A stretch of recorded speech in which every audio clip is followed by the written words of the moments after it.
Good morning and welcome to the hearing regarding UAP disclosures.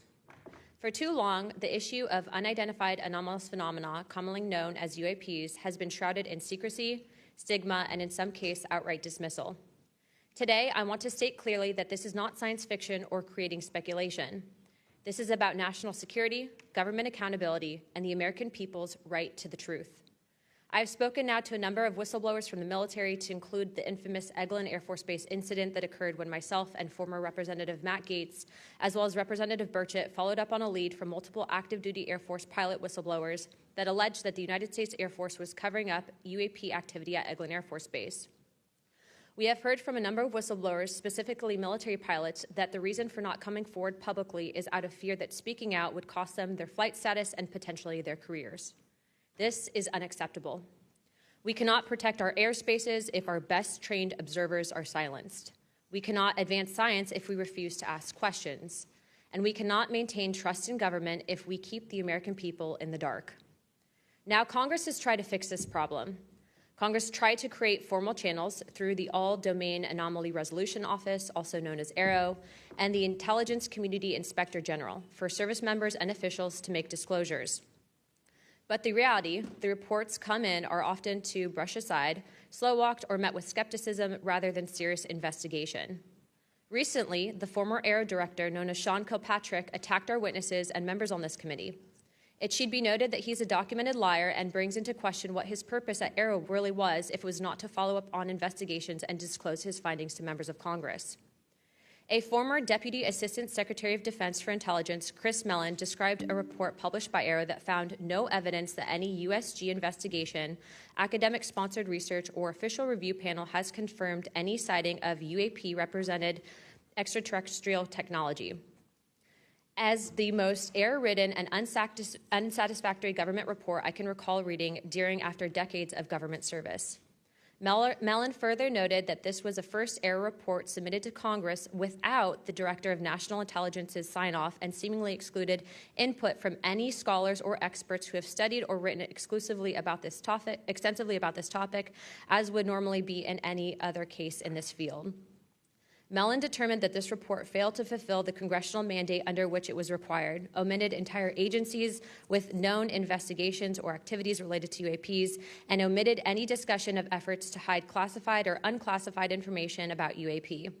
Such efforts were unaddressed by the report, despite the existence of agency records and investigations concurring with them, including those at U.S.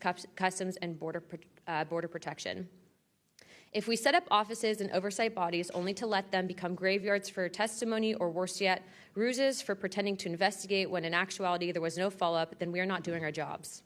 In recent months, Congress has also been presented with evidence that points to technologies that, to our knowledge, are beyond our current capabilities. It is our duty as elected representatives to follow the facts wherever they lead and to ensure that those facts are not buried under classification stamps or bureaucratic excuses. Let me be clear, whether UAPs represent adversarial technology, natural phenomena, or something beyond current human understanding, Congress has a responsibility to investigate. If these objects are foreign in origin, then they pose a direct threat to our national security. And if they represent something unknown, they demand rigorous scientific inquiry, not ridicule, not secrecy, and not silence. The stakes are very high. Adversarial nations are not waiting for us to catch up. They are studying these phenomena as well aggressively, as multiple nations have also announced their own parliamentary investigations into this very topic. If we are to continue to hide information from ourselves, we risk strategic surprise. If we continue to ignore our pilots and service members, as well as countless government whistleblowers, we risk losing their trust. And if we continue to shield the truth from the public, we risk eroding the very foundation of democratic accountability. This is why this hearing matters. This is not about fueling speculation.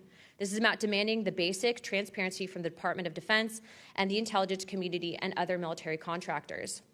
It is about asking the questions every American has the right to ask. What do we know? What don't we know?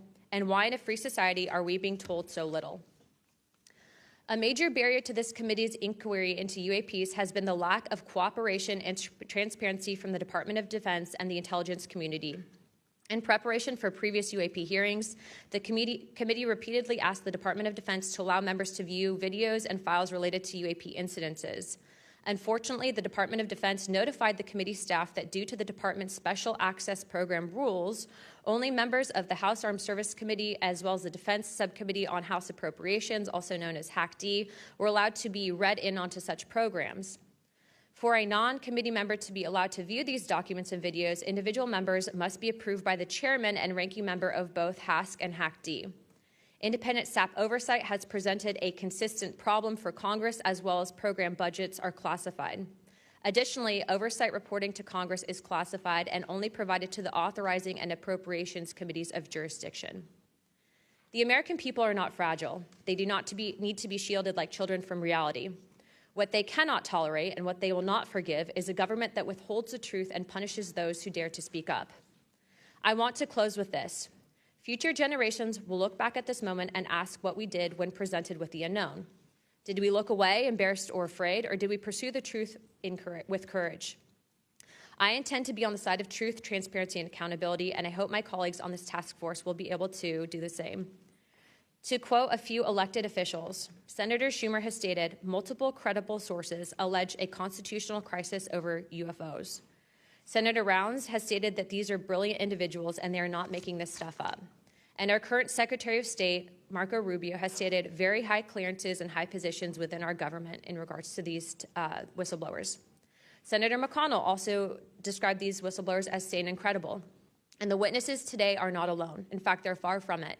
In fact, 34 senior military, government, and intelligence officials have broken their silence. This includes now Secretary of State Marco Rubio, Senator Rounds, Senator Gillibrand, General Jim Clapper, the former director of the government's UAP task force, the former head of aviation security for the White House National Security Council, the former Secretary of Defense, and many more. Again, to quote Secretary of State Rubio in an upcoming documentary known as The Age of Disclosure, even presidents have been operating on a need-to-know basis that begins to spin out of control. And to quote Senator Gillibrand, who also went public in this documentary, it's not acceptable to have secret parts of this government that no one ever sees. It's time for the fundamental truths of UAP to be revealed to our nation's leaders and the public. It's time for the U.S. government to exercise transparency. And with that, I yield to Ranking Member Crockett for the opening statement. Thank you so much, Madam Chair. At a time of increasing distrust in government, it is important for Congress to take action to restore the government's credibility. Bringing transparency to an issue of great public interest is a step toward doing just that. So I thank Chairwoman Luna for calling this bipartisan hearing to discuss unidentified anomalous phenomena, or UAP, which is today's term for what was commonly known as UFOs, unidentified flying objects. And while some people think of flying saucers when they hear these terms, it is vital that we focus on the real-world impact of UAPs on critical infrastructure, civilian safety, and national security. There is good reason to believe that most UAPs have origins far closer to home. Currently, NASA has not found any evidence that any UAPs have an extraterrestrial origin. Our adversaries are working to develop new capabilities to gain military advantages, and those efforts are likely explanation for the mysteries that we have observed.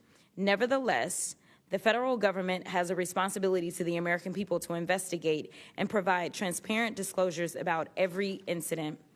The federal government is equally obligated to protect those who report what they've seen, especially to commanding officers and supervisors. And Congress should do everything in its power to protect whistleblowers and conduct oversight of agencies that are failing to provide that protection. Democracy depends on transparency, and transparency often relies on the courage of individuals willing to risk their careers, reputations, and in some cases, their personal safety to tell the truth. So I look forward to hearing from the witnesses today. We should welcome their accounts and acknowledge the bravery they have shown to come before us. We must ensure that all whistleblowers feel that they can come to Congress to tell their stories without fear of retaliation or professional consequences. We need transparency not just to make better policy, but also to ensure that information flows between all those who need it. There are too many tragic examples in our history where information lapses and a lack of cross-agency coordination led to disaster. Just this year, failure to communicate between FAA and the Department of Defense led to tragedy over the Potomac. The Biden-Harris administration sought to eliminate some of these lapses when it established the All-Domain Anomaly Resolution Office at the Department of Defense.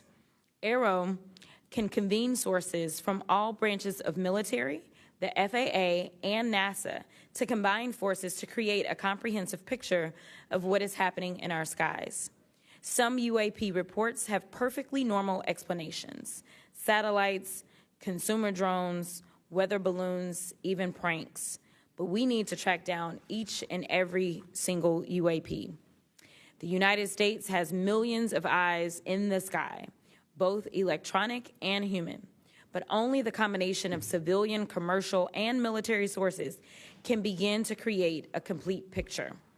So we need to ensure that people can come forward and report what they have seen to the relevant authorities, and they have to have the right to do so without fear of retaliation. This country has a history of dedicated public servants standing up for what is right, even in the face of potential consequences. From the Pentagon Papers to Watergate to torture programs, whistleblowers have not only informed the public, but also empowered Congress to fulfill its constitutional duty of oversight. Past Congresses have written laws to grant legal protection for whistleblowers, and it is up to us to work responsibly with all sources to hold the executive branch accountable. We are here today to listen to the stories of those who have witnessed events of interest to the American people, and to support the policies that cultivate an environment that welcomes and protects whistleblowers.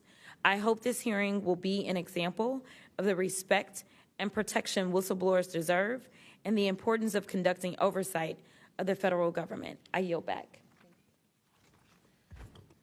I am pleased to welcome the panel of witnesses for today's hearing. I'd first like to welcome Mr. Jeffrey Nusatelli. He's a United States Air Force veteran and a career federal employee with more than 20 years of experience in national security, law enforcement, and public administration. Next, we have Mr. Alexandra Wiggins. Mr. Wiggins is currently serving as a Senior Chief Operations Specialist in the United States Navy. Mr. Wiggins is testifying in his personal capacity today and not on behalf of the United States Navy. Next, I would like to recognize the gentlewoman from Nevada, Representative Titus. Thank you very much, Madam Chairman, ranking members, for allowing me to sit with you on this panel today. I'm honored to be able to introduce a witness here who is from my district, George Knapp, who has been the definitive expert and reporter on this topic that you're exploring today, UAPs or UFOs.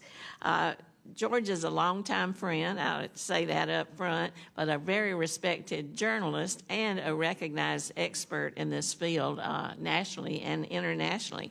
Just a little something about George. He came to Las Vegas in 1979 and joined KLS television station as a general assignment reporter in 1981. Since 1995, he's been the chief investigative reporter for that channel. He also hosts a national radio show you can listen to on Coast to Coast AM, which covers many of the paranormal topics that y'all are discussing. Over the years, George has been, as I said, recognized for his work. He's been honored with the Peabody Award, the DuPont Award, the Edward Murrow Award, and 27 different regional Emmys for his investigative reporting. Indeed, he has told Nevada's story with clarity, with objectivity, and with integrity. So I know that his testimony today is going to be of great interest and value to this committee. So thank you very much. Next, we have Mr. Dylan Borland. Mr. Borland is a United States Air Force veteran and has a long career in federal service. And finally, I'd like to introduce Mr. Joe Spielberger, a senior policy counsel at the Project of Government Oversight. Pursuant to Committee Rule 9G, the witnesses will please stand and raise their right hand.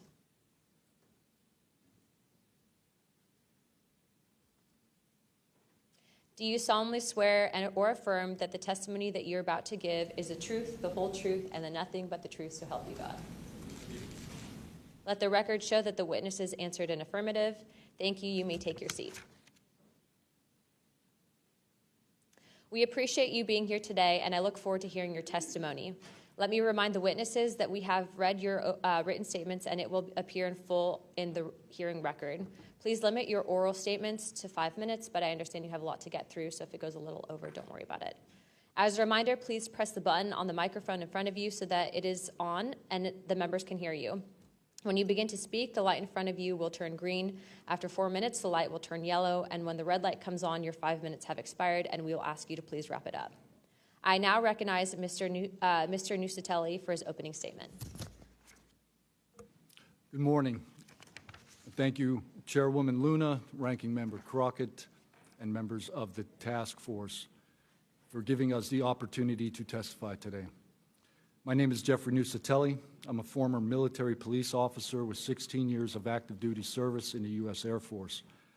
I'm here today because the American people have both the right and the responsibility to know the truth about unidentified aerial phenomenon. That truth remains hidden, classified and silenced by fear, retaliation, stigma, and confusion.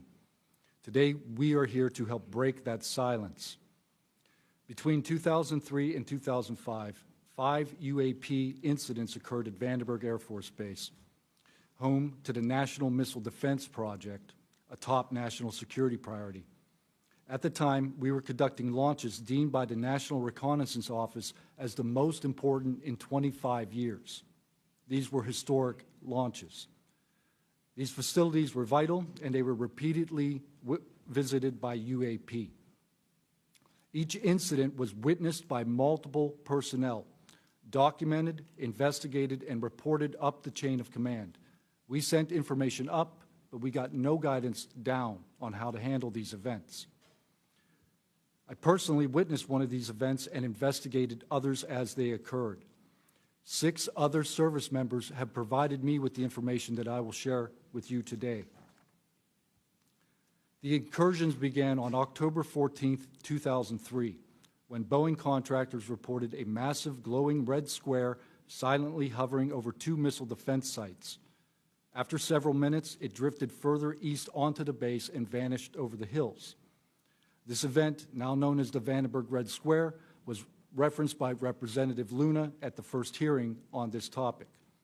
Official Air Force records of this event are in possession by Aero and the FBI.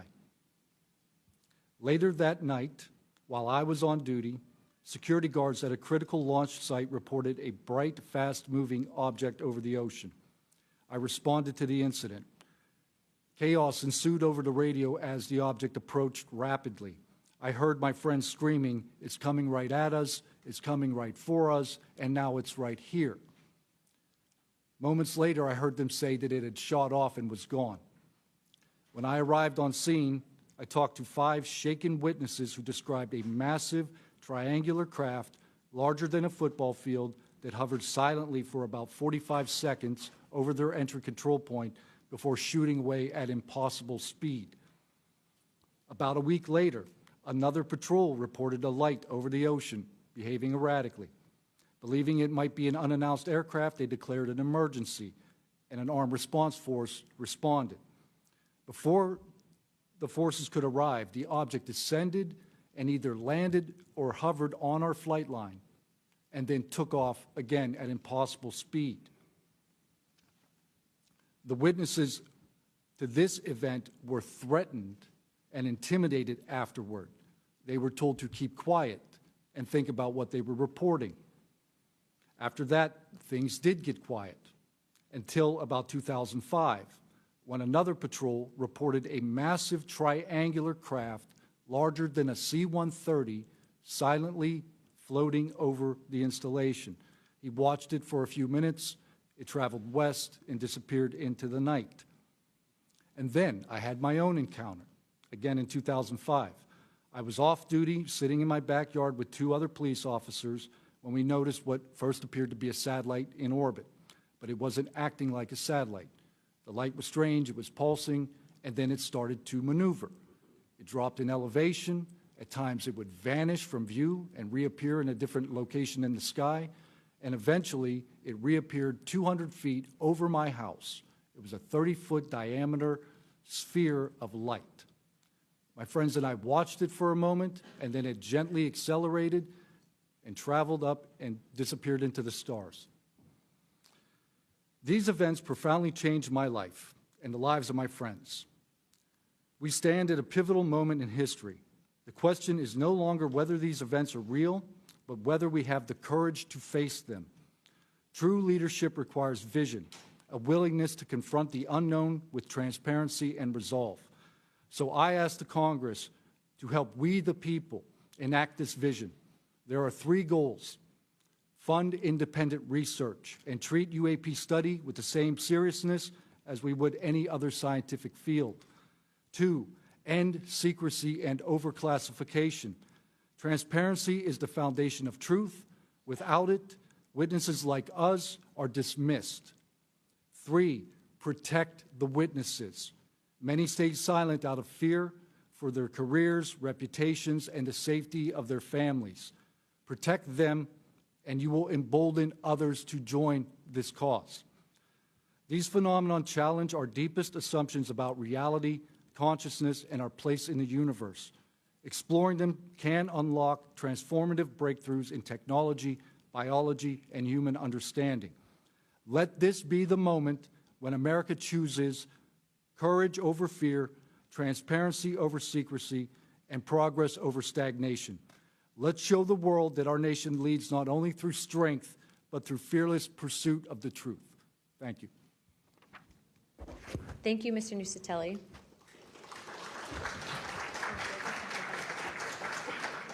He's not on here. I now recognize Chief Wiggins for his opening statement.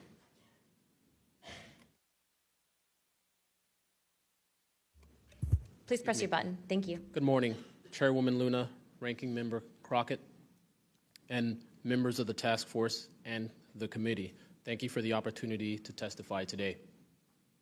My name is Alexandro Wiggins. I'm an active duty U.S. Navy Operations Specialist, Senior Chief Petty Officer, father of 3, and dedicated American testifying today in my personal capacity. The views I share are my own, and I do not represent the official positions of the Department of the Navy or any subordinate organization. On the evening of February 15th, 2023, at approximately 19:15 PST, in the Whiskey 291 warning area off the coast of Southern California, I was serving on board USS Jackson. During that period, I moved between the Interior Communications Center, ICC-1, and the bridge wing, correlating the sensor picture with visual observations, part of my routine responsibilities for surface and air picture management. What I observed and what our crew recorded was not consistent with conventional aircraft or drones as they appear on our system. A self-luminous tic-tac shaped object emerged from the ocean before linking up with 3 other similar objects. The 4 then disappeared simultaneously with a high synchronized, near instantaneous acceleration. I observed no sonic boom and no conventional propulsion signatures, no exhaust plume, no control surface articulation on the Sapphire image system. Shortly after the synchronized departure, radar tracks dropped. These observations were multi-sensor and recorded inside of ICC-1 with time location overlay visible in our source frames that have been made public by journalists. From my experience operating in this region over many years and consistent with our public characterized encounters, unidentified objects reoccur in United States operation areas off Southern California. That fact alone does not tell us what they are, but it does argue the systematic, stigma-free reporting and for the preservation of sensor data so analysts can evaluate safe and intelligence implications with rigor.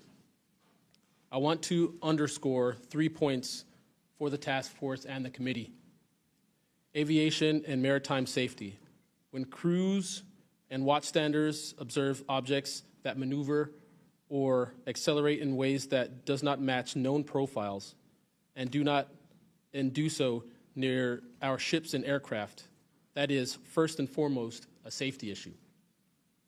Standardized checklists and training should ensure we capture the best possible sensor data in real time, including IR settings, slant range estimates, and bearing and range altitude snapshots, and immediate chain of custody for any recordings. Reporting without stigma, protection without retribution. Sailors need to know that reporting UAP encounters will not harm their careers.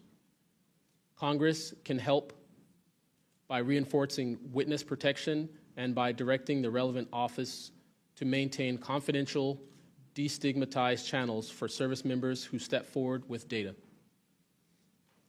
Declassification and transparency where possible. The task force declassification mission is directly relevant here. Where operational security permits releasing metadata preserved sensor excerpts or at least technical summaries would improve public trust and accelerate outside scientific scrutiny. That includes, when feasible, the time geo-reference IR frames and radar parameters needed for independent analysis. To be clear, I am not here to make claims beyond my lane. I am here to provide a first-hand account of what I saw, what our systems recorded, and why it matters for safety, for intelligence, and public confidence. My request to you is practical. Help us capture, protect, fairly evaluate the evidence, and provide a safe pathway for those in uniform to report it.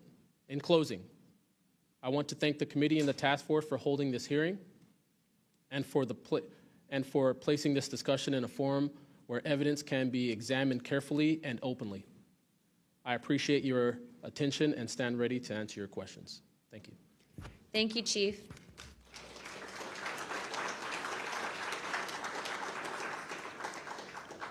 I now recognize Mr. Knapp for his opening statement.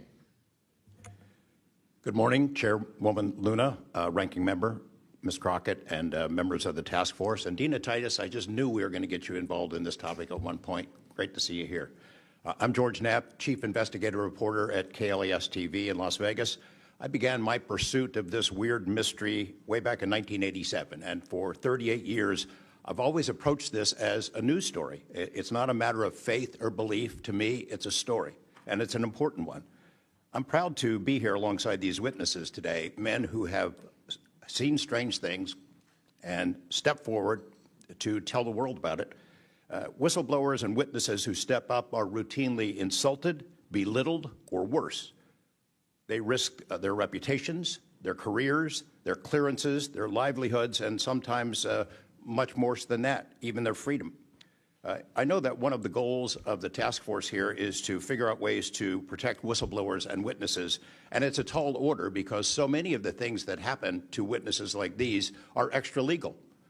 They're carried out by persons unknown, as Mr. Dave Grush, sitting up at the top of the room, knows all too well, including events in recent days that have happened to him.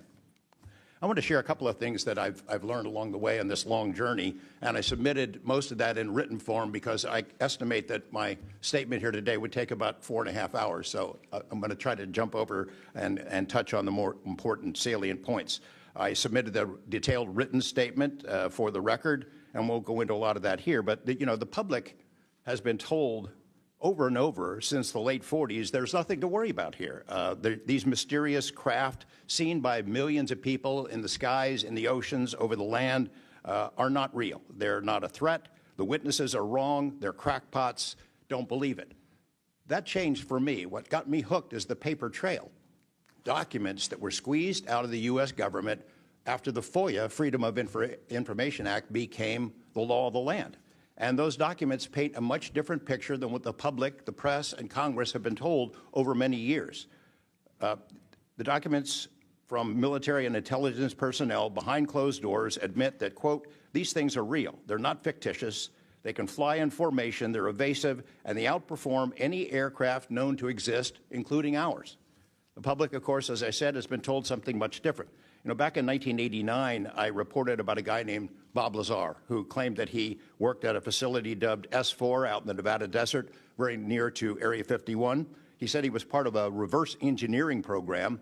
He said there are alien craft that will be taken apart to figure out how they operated out there, and that was a pretty tall order. I had clearly taken a dive into the deep end of the pool there. But in the years since then, I've interviewed dozens of other people, and I've detailed what their testimony has been in the written statement. They include Senator Harry Reid, Senator Howard Cannon, also of Nevada, a guy named Al O'Donnell, who was the first general manager of EG&G in Nevada, which managed the Nevada test site, which blew up hundreds of nuclear weapons.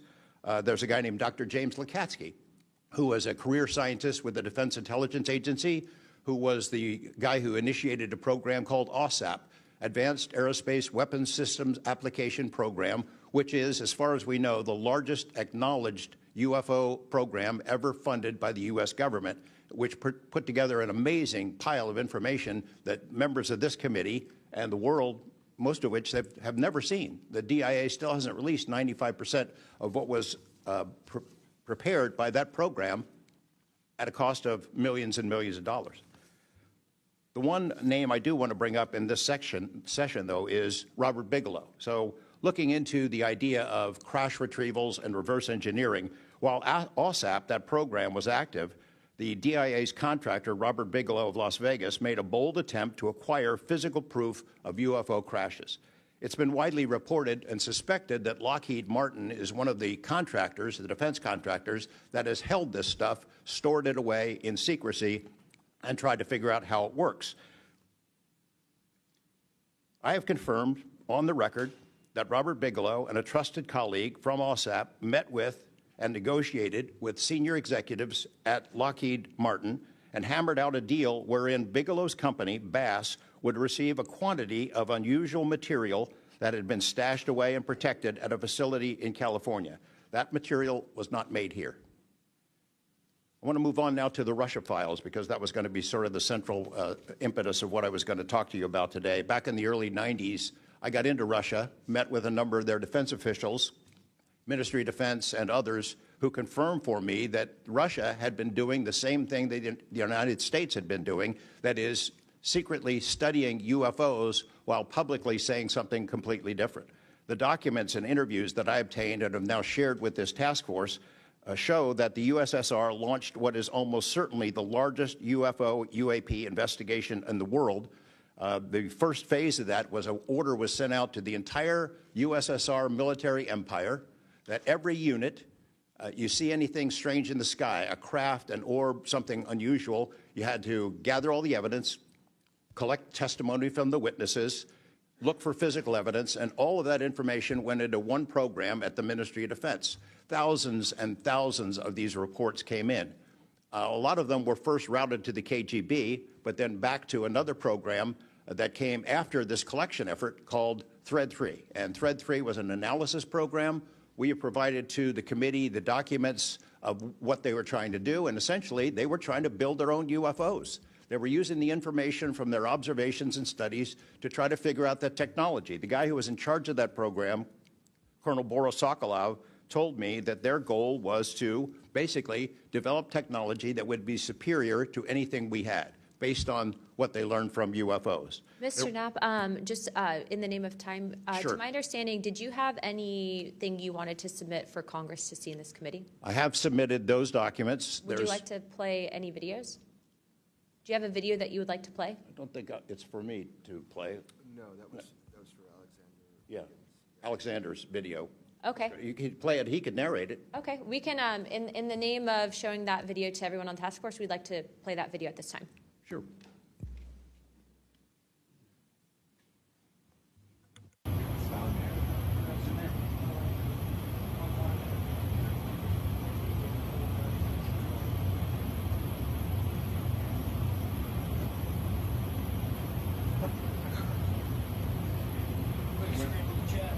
Wouldn't surprise you, I tell you. You call it the VVSS team. That like 22,000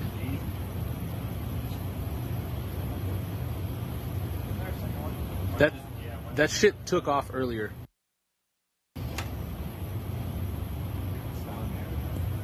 If we can get rid of the audio real quick.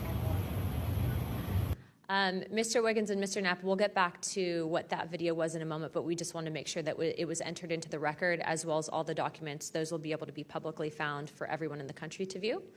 If we could, Mr. Knapp, we'll continue on the line of questioning, but I'm going to move on to Mr. Borland's opening statements. Good morning, members of the task force and the committee. I would like to express my gratitude for being invited to testify to the current task force created under the People's Chamber and the American public.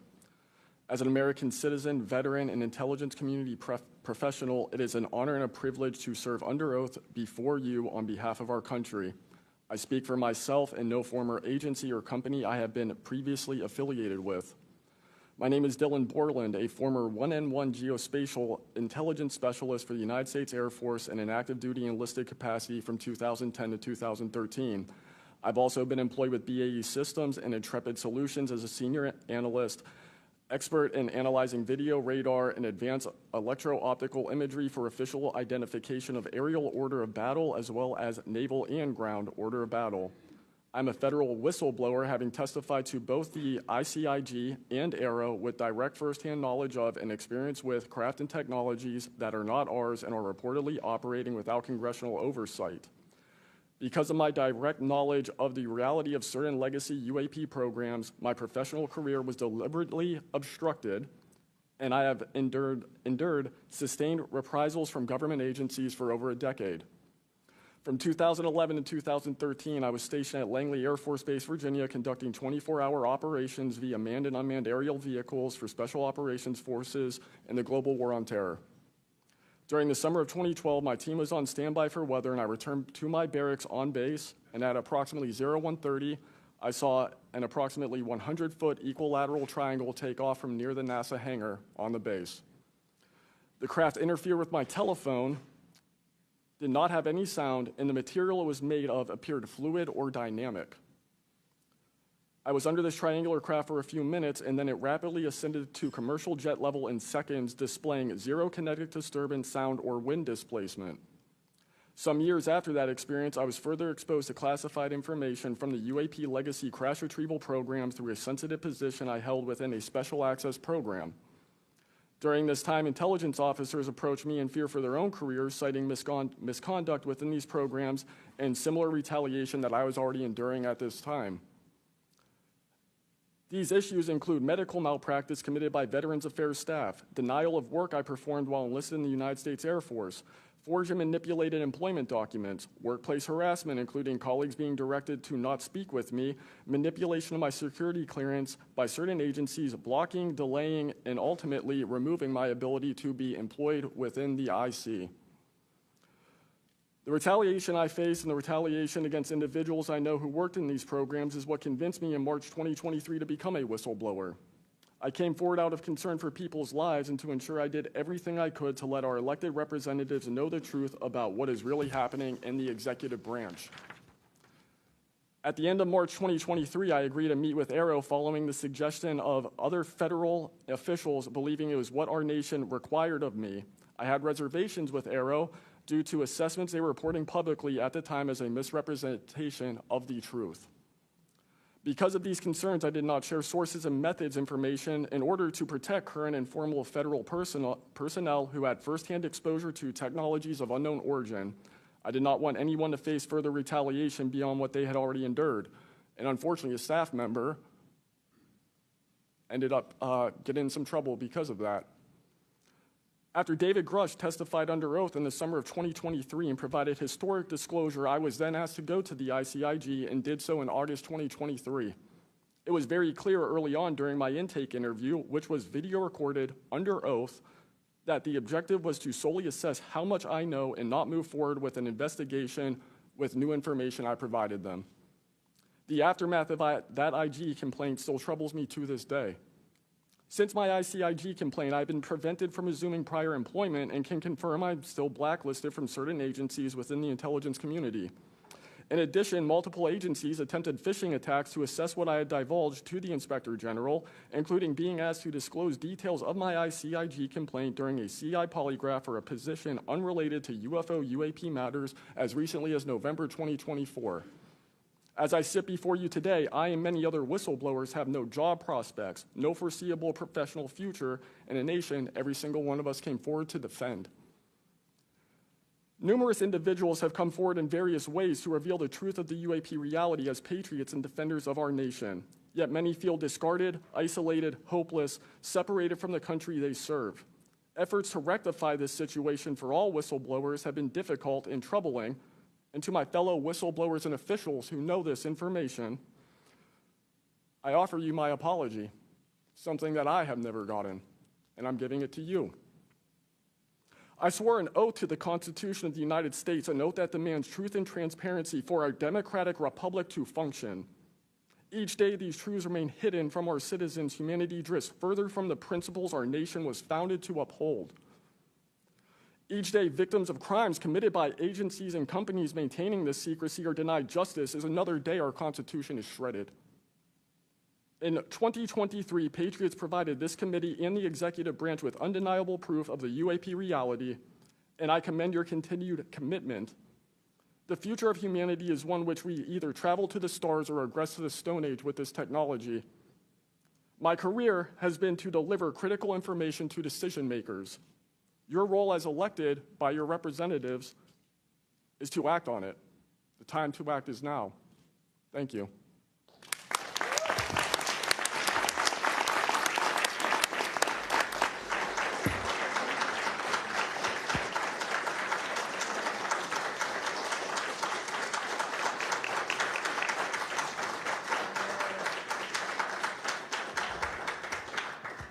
Mr. Borland, thank you for your service to our country, and we appreciate you. And we are sorry about how you've been treated, and we will make sure that we try to rectify that situation.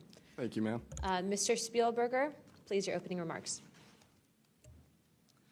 Chairwoman Luna, Ranking Member Crockett, and Task Force members, thank you for the opportunity to testify here today about the importance of strengthening whistleblower protections, especially in the context of national security. I am a senior policy counsel at the Project on Government Oversight, a nonpartisan independent watchdog organization that investigates and exposes waste, corruption, abuse of power, and when the government fails to serve the public or silences those who report wrongdoing. Whistleblowers are the first line of defense to root out waste, fraud, abuse of power, and corruption in our government. Congress relies on whistleblowers so that it can fully exercise its oversight and legislative authorities. It's understandable that former presidents of both parties have often taken a hostile approach toward whistleblowers. Their disclosures can embarrass the president and their political party or even lead to a national scandal. But whistleblowers continue to play a vital role during both Democratic and Republican administrations. They help Congress and the public identify and understand what government corruption looks like. Their disclosures fuel investigations and allow us to address wrongdoing and hold those responsible to account. That's why historically there's been a strong bipartisan consensus in Congress to support and protect whistleblowers. Doing so protects the country and ensures our government is more responsive and accountable to the people. National security whistleblowing in particular is a tradition going back to the founding of our country, and over time, national security whistleblowers and their disclosures have impacted some of the most fundamental issues and questions about how we wish to be governed and how our government can better serve its people. From the role the U.S. plays around the world to holding powerful actors accountable, government ethics and transparency, human rights and civil liberties, executive branch authority, First Amendment freedoms of speech and dissent, freedom of the press, and the public's interest and right to know. Despite this invaluable public service, blowing the whistle comes at great personal risk. Whistleblowers risk losing their jobs, careers, livelihoods, and reputations. They can face retaliatory investigations, lawsuits, and even serious criminal charges. And they can endure deep mental, emotional, and psychological harm.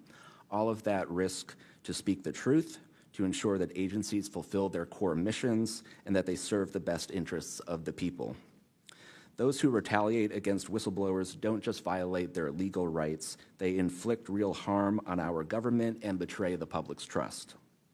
Targeting whistleblowers instead of the corruption they expose wastes agency resources and further allows that corruption to continue unaddressed. It can instill a chilling effect across an agency, fostering a climate of fear and distrust, quieting dissent and free speech, and deterring potential whistleblowers from coming forward in the future.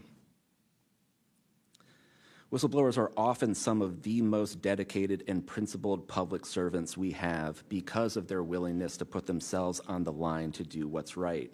And Congress has historically supported them, again, on a bipartisan basis, but unfortunately, whistleblowing has increasingly become more politicized, with support for whistleblowers often hinging on which party is in power and which party is politically inconvenienced by the misconduct being exposed.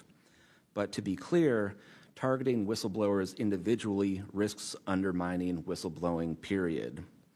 POGO advises members of Congress on both sides of the aisle to focus on the evidence, not the individual. We will always need whistleblowers to achieve the government that best serves its people, because when people of conscience, integrity, and good character refuse to speak up out of fear, complacency, or self-preservation, and leave corruption to fester behind closed doors, that is probably the most dangerous risk of all. If we are serious about increasing government transparency and restoring the public's trust, we need public servants committed to the truth. Whistleblowers need safe and effective channels to make lawful disclosures. They need stronger protections against retaliation, and when they do face retaliation, they need a fair shot to be made whole. Congress has made strides to pass whistleblower legislation, and these laws need to be updated and expanded so that whistleblowers truly receive the protections they need, retaliators are held accountable, and we can achieve the type of government the people deserve. We strongly urge Congress to continue its historic tradition of championing the rights and protections of all whistleblowers. Thank you again for the opportunity to testify here this morning. POGO is committed to working with you and the Oversight Committee to address these critical issues. I look forward to any questions. Thank you, sir, very much. Additionally, without objection, the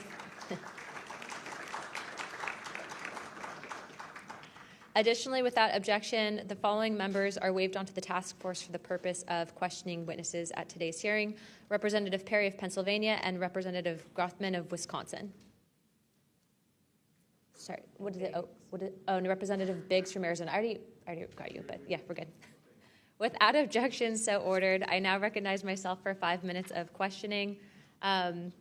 Also, as my friend Mr. Moskowitz might have to go, would you like to go now? Okay, all right. Mr. Borland, in your testimony, you described witnessing large triangular craft while stationed at Langley Air Force Base in 2012. Can you explain what you observed in terms of size, behavior, and why you're confident it was not conventional technology? Great question, ma'am. So on the base, I lived in the barracks. There was a little smoke pit outside. I was there on the telephone and looking across to the flight line, and I see a white light pop up and stop about 100 feet in the air. I thought it was a weather balloon. I've seen tests from there before, weeknight, normal thing, not surprising. I actually finished my cigarette, and I began walking up towards the flight line. There is a track, and because I was on 3 months of night work, I would walk the track at night when we were weathered down. And as I began walking towards the light, towards the flight line and the track, the light then flies across the base, across the flight line, and as it flies to me, a triangle manifests around the light. I can't tell you if it's active camouflage. I can't tell you if it appeared around the light, but I can tell you that it was a white light, and then it was a triangle. It stopped about 100 feet in front of me and approximately 100 feet above me. My telephone got extremely hot, completely froze, dead. I remember how thick it was. It was between 1 to 2 stories thick, equilateral triangle. I could never see the top of it, and the edges were 90 degrees. There were 4 lights in total, 1 light on each corner and a larger light in the center, 2 to 3 times the size of the corner lights. But what was really odd was the outside. The best way to describe it is like looking at a James Webb telescope picture where you have the colors and then the black background. So the craft itself was this black metallic flake paint, but on top of the craft was this gold, lava, plasma, some type of fluid going over and around the craft.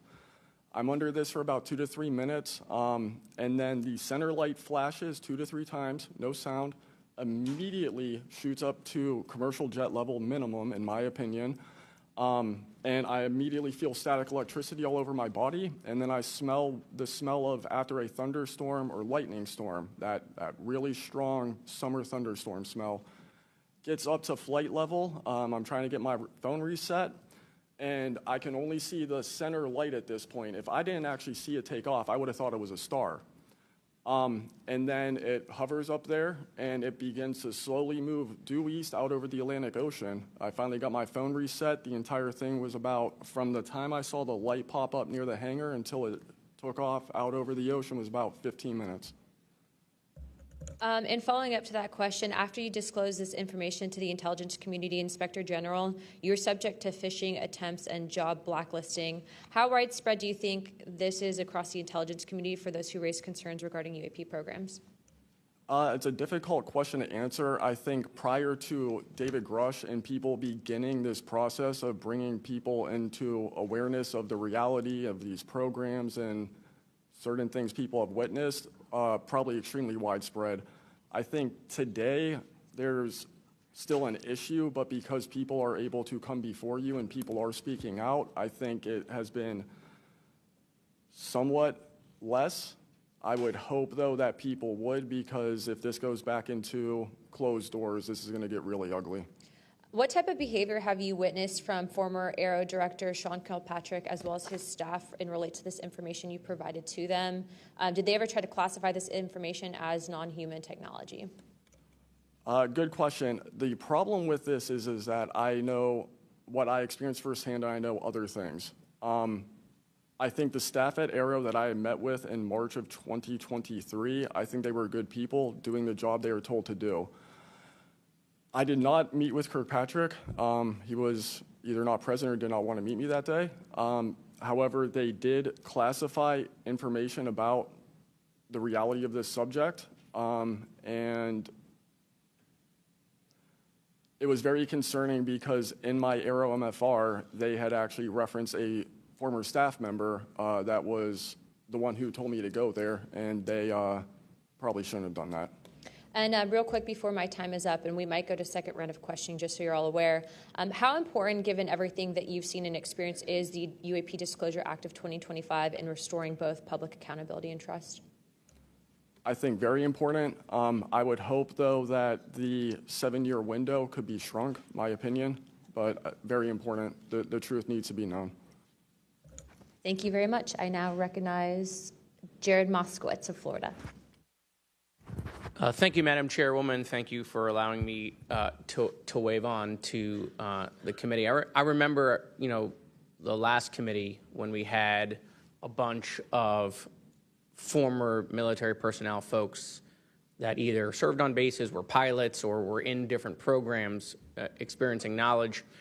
It made me recognize that the narrative has changed, right? It's politically convenient for the government if you all weren't military folks in suits. It would be much better if you pulled up in Winnebagos and were wearing hats. And so the picture of this, because that's important for the American people on how you tell a story, what the message looks like, and who the messenger is. So this is now the second or third committee where we have former military folks with impeccable records, with information and knowledge. And it's definitely clear on a bipartisan basis that we have to protect our whistleblowers. There's no doubt. And in a day in which it's really hard to tell what's true or not from a political standpoint. And so I don't really know what is true. I don't know on this subject. But I do know when we're being lied to. And we are definitely being lied to. There's just no doubt about that.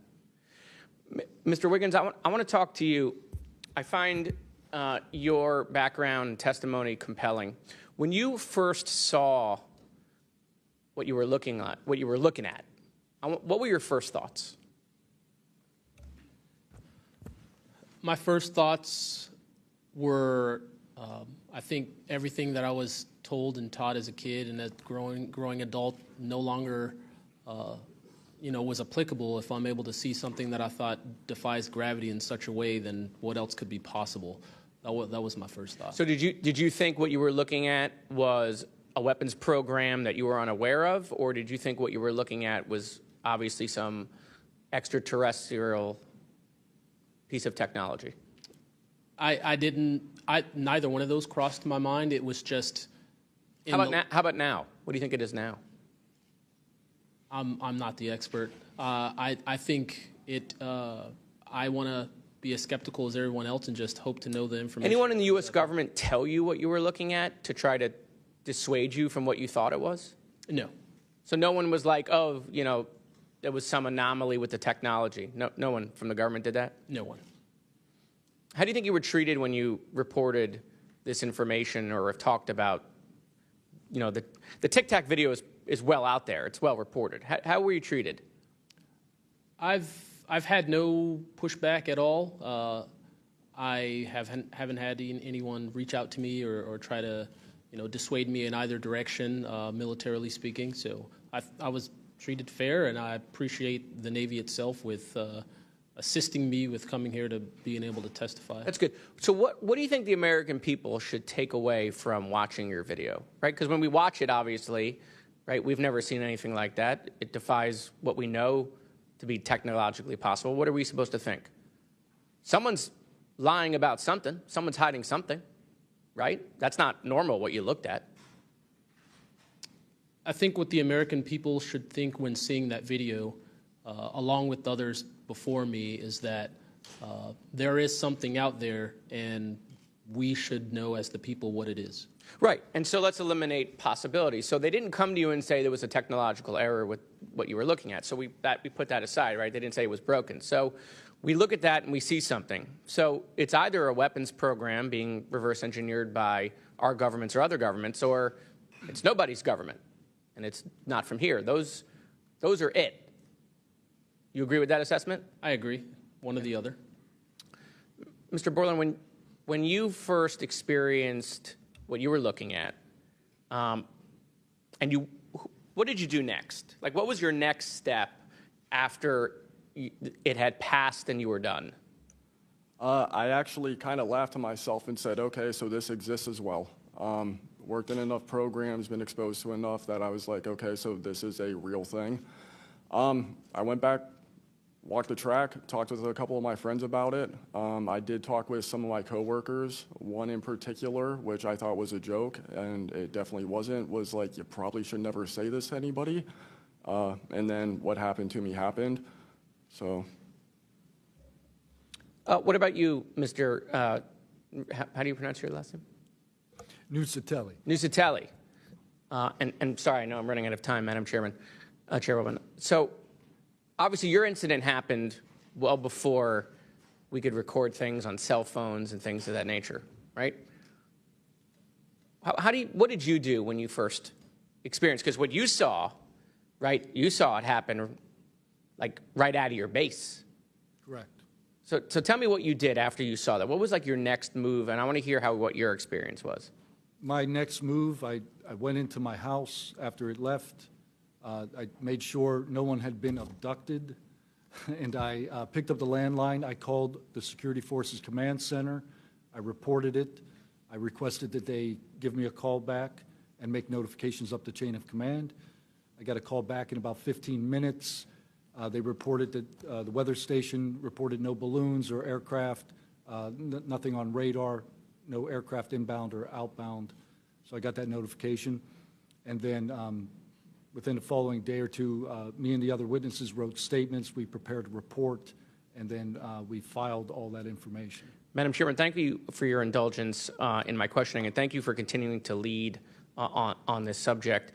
What do you and your friends think about it today? You all have talked about it. Yeah. I mean, so what do you think about your experience as a collective group? That'll be my last question, Madam Chairwoman. I mean, we've been talking about this for 20 years. We don't know what we saw. What we saw changed our lives in the way we think about everything. It was incredibly profound. The object I saw, I don't even know if it was an object. It was a light. It was an orb. It didn't look like a craft, but it did look solid. And that's what we talk about. We noticed the object, and this was a pattern across all the encounters. Someone would see a light. They would pay attention to the light. And then the object responds. It performs for you. And then they come down and they investigate you. So it's almost like they're curious. So that's the thing we primarily talk about. Why did it come after we noticed it? Maybe it noticed us after we noticed it. You're welcome. I now recognize Representative Mace for 5 minutes. Thank you, Madam Chair, and I want to thank all of our witnesses for being here today. Mr. Borland, I'd like to start with you and ask a few questions. Were there any other witnesses when you saw the equilateral triangle? Were there other witnesses that saw the same thing? Not to my knowledge, ma'am.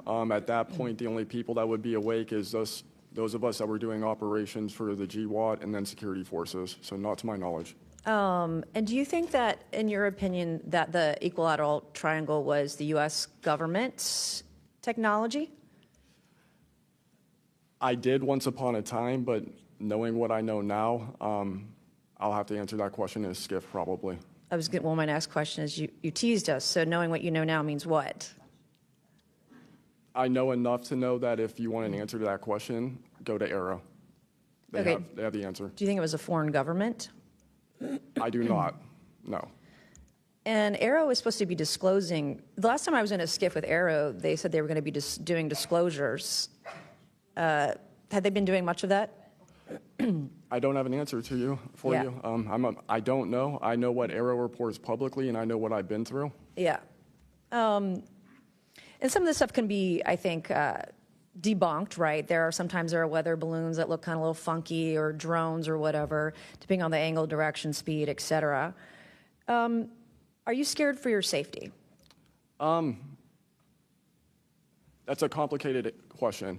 So being here today, if I say the wrong word, technically I can be charged with espionage. Espionage is a death penalty. Whistleblowers have faced it. John Kiriakou, for example. I am not scared for my physical safety in the sense of an agency or company coming to kill me, but I have no job. My career has been tarnished. I'm unemployed, living off of unemployment for the next 3-4 weeks until that's gone. So it's a complicated question. Have there been stories leaked about your life to try to discredit you in the public eye? As of now, I don't know. We know they did that to Mr. Grush. I am aware. Yes, ma'am. They leaked his private medical information, horrific things. It is. Okay, you said in your testimony earlier with the chairwoman, you know other things. I guess that has to be mentioned in a skiff. It would. The other things. It would, pending I'm even legally allowed to speak on, and the people in the room are even legally allowed to hear it. And is that, would we need to know the compartmentalized word, like what the code word is, or the name of the program, the special access program, in order to even hear it? You have to know the word, right? I would suggest the name of it, right? I would suggest that to be asked to DNI Gabbard and work with her for that, because I can't give you the answer on what is the requirement. But this is what the U.S. government does, right? They compartmentalize the information. Only certain people know the name of the program, and if you don't know it, you can't get the information. If you don't have the name, you don't know what to ask for. Even when we're reviewing the budget, we go into a skiff, we look at DOD budget and the budget of black box programs, and we don't know what we're looking at because we don't know what these programs are. Is it a way for the government to hide from Congress what's really going on and where the money's going? In my opinion, absolutely, yes. You mentioned, too, in your testimony earlier that, quote, you went to speak with the government and they said somebody's name, a colleague's name, and you said they shouldn't have mentioned that staff person's name. What does that mean?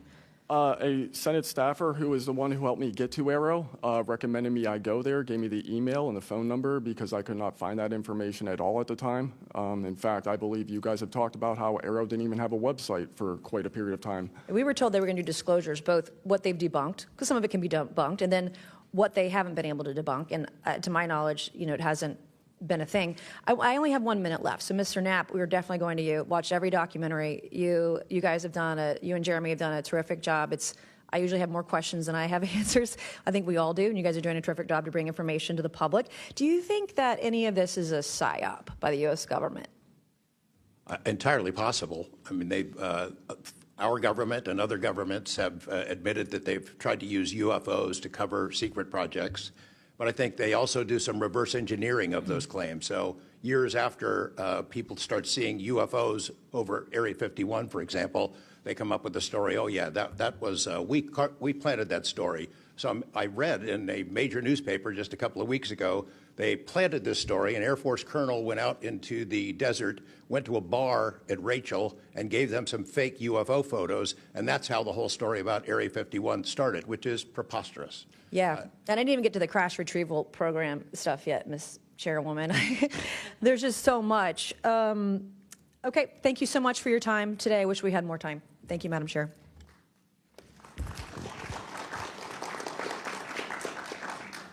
I now recognize Ms. Crockett for 5 minutes. Thank you so much, Madam Chair, and thank you so much to each of the witnesses that have come before us today. The federal government has had a long-standing overclassification issue in general. We all know that, from the assassinations of MLK and Malcolm X to the COINTELPRO and torture programs to now UAPs. The federal government has kept the American public in the dark about issues of immense public interest. The federal government has routinely made excuses for failing to provide transparency to the public, the most common of which is national security concerns. Mr. Spielberger, can you provide an example of when national security was inappropriately used as a pretext for classification? Congresswoman, probably one of the most infamous examples of that is the 9/11 Commission that found that overclassification was a key factor in the failure to adequately prevent the attacks of that day. In addition to that, what lessons from these oversight failures should guide Congress in approaching UAP oversight?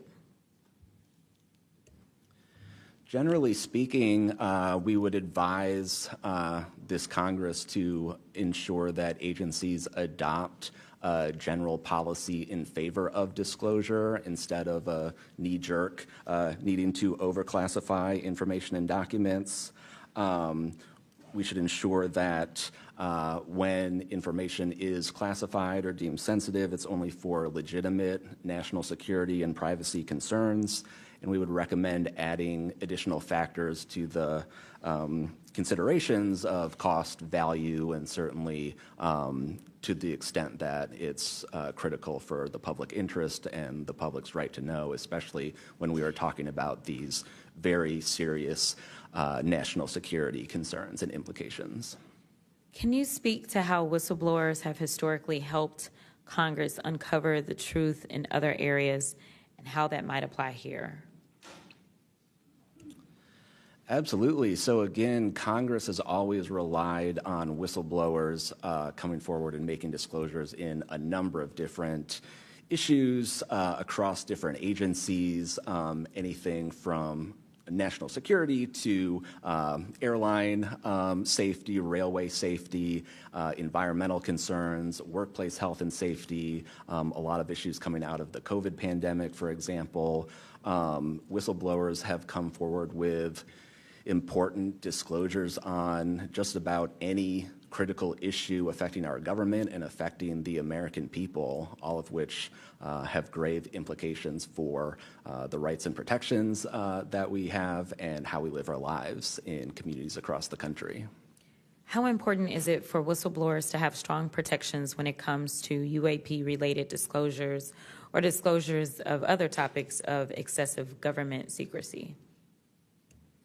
It's absolutely vital. This has been one of the disappointing failures of doing this work, of advocating for stronger whistleblower protections. We recognize the invaluable public service that brave whistleblowers play in coming forward, again, taking all of these risks that we've heard about just to speak the truth, to get important information out in the public consciousness, but they can only do so when we have safe and secure channels for reporting, when there is trust in the independence of agency watchdogs like inspectors general, like the Office of Special Counsel, like the Merit Systems Protection Board that play critical roles in investigating whistleblower disclosures and enforcing the protections of whistleblowers, all of that is essential to allow whistleblowers to keep coming forward and playing these incredibly important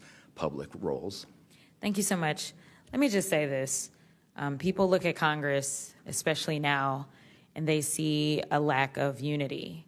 They don't see the ability for us to come together really on much of anything. I will say that I do applaud the chairwoman and the work of this committee because for once I feel like we are focusing on governing, which should be about transparency. The reality is that we cause more harm than good when we allow a lack of transparency to fester. It allows for all types of conspiracy theories instead of us actually making the investments that we need to make to get the information and actually provide it to the American people. The reason that I wanted to focus on making sure that we answer some questions specifically around the protections of those that are willing to come forward is because the only way that we can make this government actually work for all of us is if no matter where you are in this federal government, you feel as if you are safe when you come forward with information of any issue. And so I do want to thank you for all of your stories. The reality is that we only get 5 minutes, and the vast majority of everything that you have to say cannot be contextualized within 5 minutes. But I know that my colleagues are going to get to kind of pulling some more of that out. But again, I really just want to thank you for your courage in this moment, and thank you for your service to our country.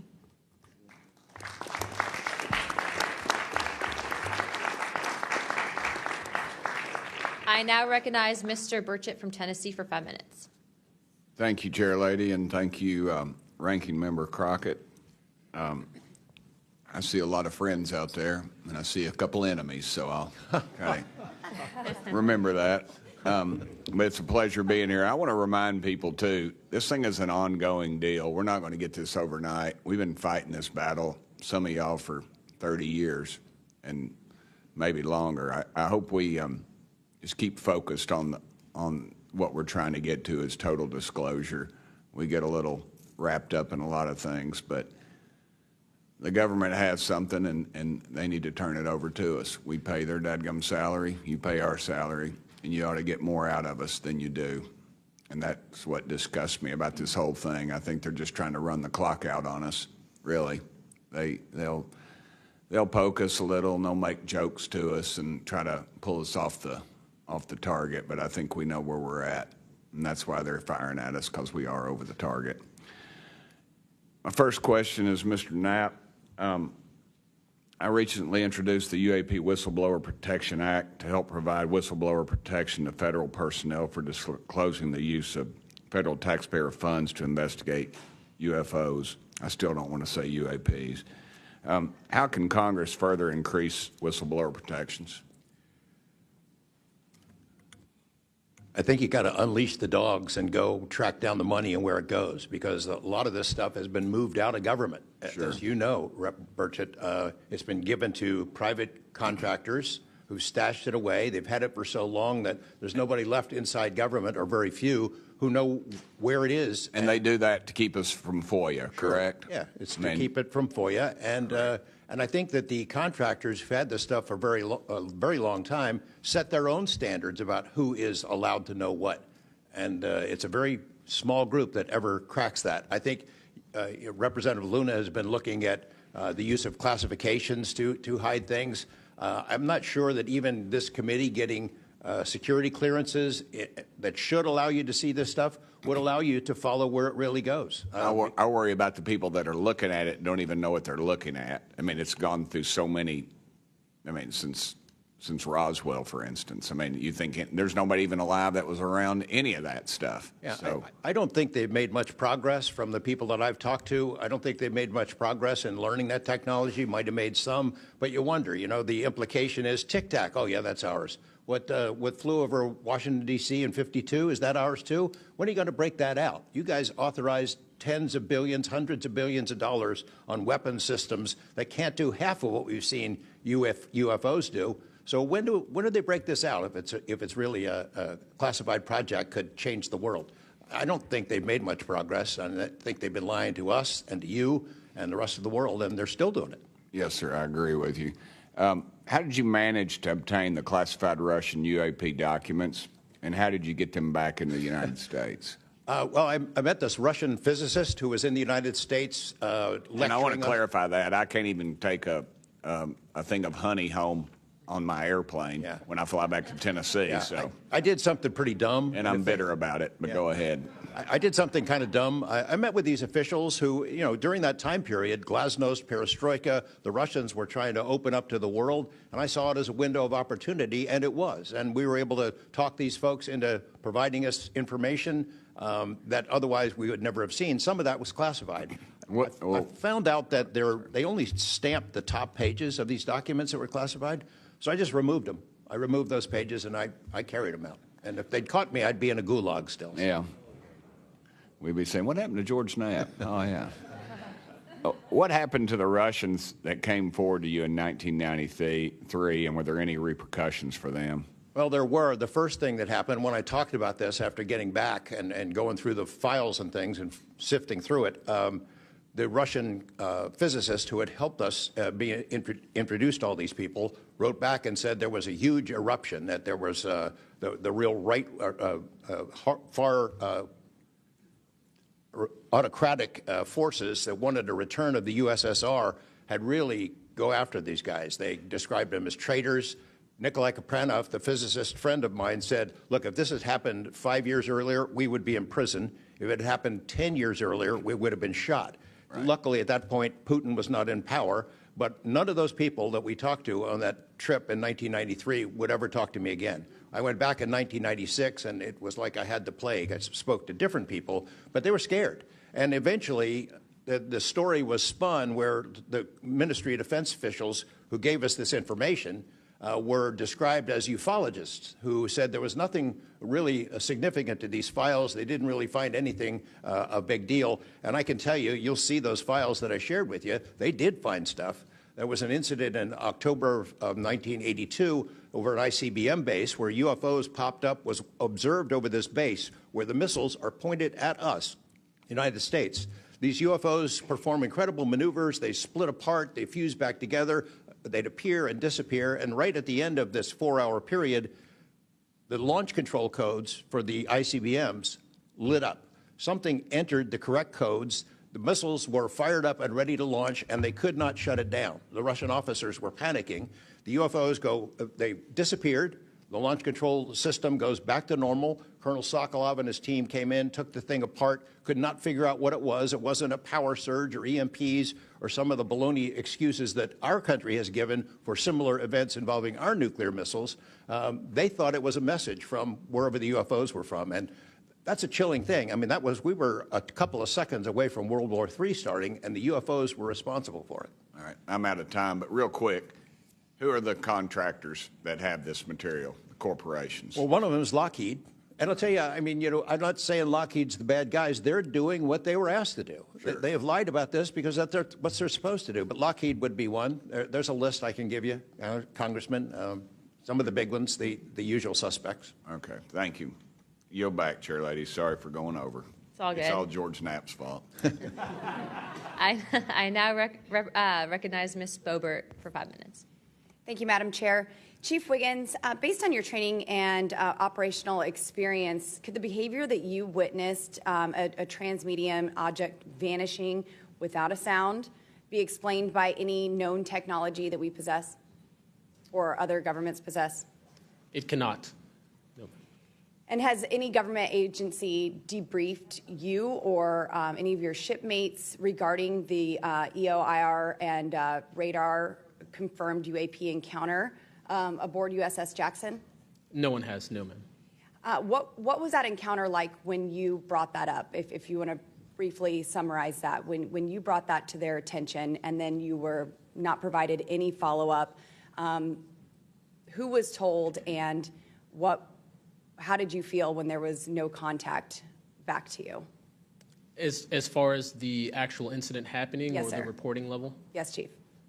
It was within the event happening. My duties are to report to the tactical action officer on watch while we're standing watch. So tactical action officer was there. I made my report.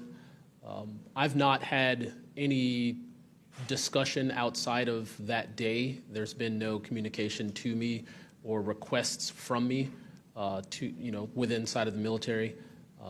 But speaking of that actual incident itself, once the report was made to the tactical action officer, that's when I made the decision to ask the individual watchstander that was controlling Sapphire to be able to slew into the location. And that's what you see in the video itself is when the watchstander is slewing in and kind of showing us what we're looking at. But outside of that, that's as far as the reporting went that I know of. Thank you, Chief. Just for the sake of time, Mr. Nusatelli, has ARO, the Air Force, or the FBI ever followed up with you personally about the Red Square event? I did have follow-up by Aero, nothing with the Air Force. The Aero office updated me, I think, at least 2 times. They let me know that they were unable to locate any records, that the records had been destroyed by the Air Force. The Air Force is destroying all their police records every 3 years on a schedule. So You were informed that these documents were destroyed. Well, I have a Freedom of Information Act from the Air Force that states clearly that they destroy all police records on a 3-year schedule. Okay. So they were sitting on documentation, destroyed it, refused to question any of the lead investigators, anything leading into this investigation? Yeah, basically, they destroyed all the police records. So you couldn't even, call the Air Force and ask them if there was a vehicle accident in that time frame. So that's a big problem. We're losing data in real time. So we'll never be able to go back and track. I think our federal government has a history of destroying records. Thank you very much, Mr. Nusatelli. Dr. Borland, as a geospatial intelligence officer, have you seen classified data indicating UAPs operate in restricted U.S. airspace, and has that information been withheld from Congress? I have not in U.S. airspace. That is intelligence oversight, so I did not have domestic authorities. After filing your Inspector General complaint over retaliation inside the Pentagon's UAP office, did you receive any kind of protection or just more retaliation? Within the IG or Aero, ma'am? Either. Aero, they went after the staff member and classified everything, shut that down. The IG, to this day, I don't even know if my complaint's active. I know my attorney that represented me was very, very, very concerned. And the best of my understanding, I was determined credible, not urgent. And do you think that experience would suggest that the internal UAP investigations may be compromised? Possibly. I mean, it's so hard because this goes back to people doing the job they're told to do, and very few people are going to want to give up their careers, 20, 30-year pension, get rid of their kids' health care, get rid of their house. It's possible, yes. Yes. Thank you very much, Dr. Borland. Mr. Spielberger, do national security whistleblowers currently have any external appeals processes to challenge retaliation, or are they just stuck relying on the same agencies that they're accusing? Congresswoman, this is one of the biggest concerns that we at POGO have, basically around the independence of investigations and accountability for retaliation. Basically, yes, national security whistleblowers have to rely on internal administrative processes that go through agency inspector generals. There are some differentiations, but the bottom line is that they are forced to rely on protection from the same agencies and people who they are alleging retaliated against them. Yes. Well, I thank you all for your bravery. We are out of time here. Thank you so much for coming forward, and we will do everything that we can to ensure that you are all protected. Thank you for trying to bring truth and transparency to the American people. Madam Chair, I yield. I now recognize Mr. Burleson for about 5 minutes. Thank you, everyone. It takes such great courage to come forward, and we acknowledge that, and I hope that you see that we are taking that seriously. And so very thankful for what you're doing today. I'm also very thankful for previous witnesses that have come forward. I see Matthew Brown in the audience. He courageously stepped forward and was as a witness. I encourage everybody to look and seek his testimony. I want to thank the people that came in our first hearing: Ryan Graves, David Grush, David Fravor. And in our second hearing, Admiral Gallaudet, Lou Elizondo, and Mr. Gold. And the many others that have come forward. We hear you, and it's time that we, enough is enough. It's time that we take action. Look, I'm not jumped to the conclusion that I believe that there are, aliens coming from another planet. But I'm open to that. And I think that it's our responsibility, especially when we're seeing that we have a government that is actively blocking information from us. Just last night, I tried to get an amendment onto the National Defense Authorization Act that fit in the germaneness of that bill to have UAP disclosure. And conveniently, it was named non-germane, mostly deemed by staff, not even an elected official. This is the kind of stuff that we repeatedly see. Last year, we were blocked by someone in House administration from being able to receive a full briefing from Arrow. So not an elected official, but someone in staff blocked us. And I've had it. Enough is enough. I want to cue up a video that I've been given. And before it starts, I'm going to describe. This was taken October 30th of 2024. This video is of an MQ-9 drone tracking an orb, or this object, off the coast of Yemen. You'll see that another MQ-9 launched a Hellfire missile. That you cannot see that drone, and so I'm not going to explain it to you. You'll see exactly what it does.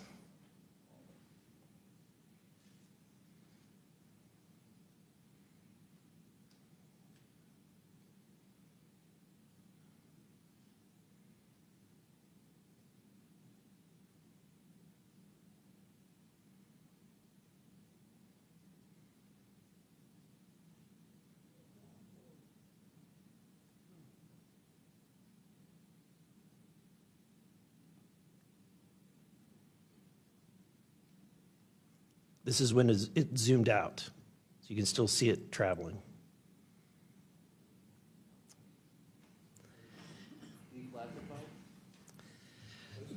So, Mr. Knapp, have you heard about events like this occurring, and what information might you have? I have heard about events like this. I have heard about this event. Jeremy Corbell and I talked about it in one of our episodes a while back. We did not have the video, though. There are servers where there's a whole bank of these kind of videos that Congress has not been allowed to see, that the public hasn't been allowed to see. Occasionally, some of that stuff gets out in the wild, and it comes our way. It should be going to you. The public should be seeing this stuff.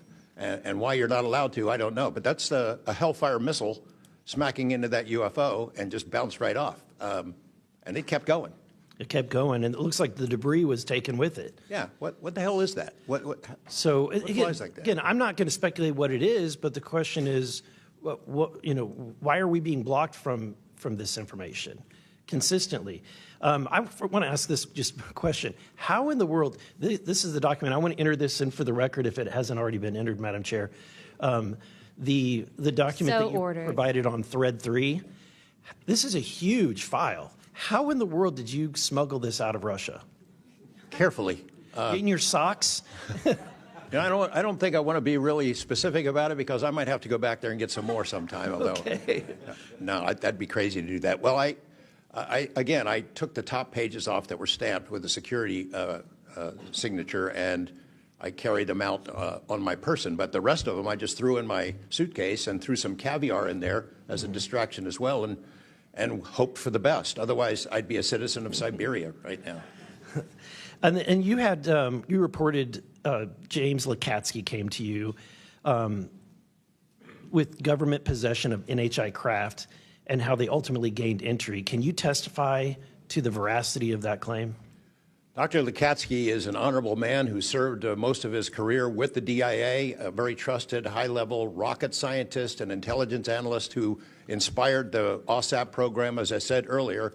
And in full disclosure, I've co-written 2 books with him. He dropped this on myself and our other co-author out of the blue. And it took 14 months for us to get DOPSR approval for him to release 2 sentences on that. He said this craft, we had managed to get inside of it. It had no wings, no rotor, no tail. It had no fuel tanks. They didn't know how it flew or how it was operated. It clearly looked like it was aerodynamic, but he would not go further.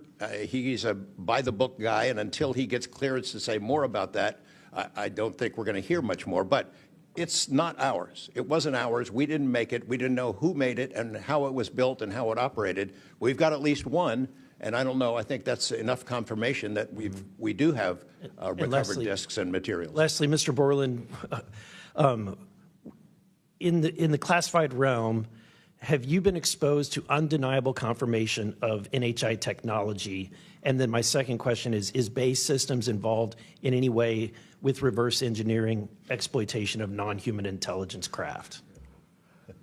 Yeah, we're gonna have to have a conversation this Skip for that. Whether I'm legally even allowed to answer that, and whether you're even allowed to hear it, sir.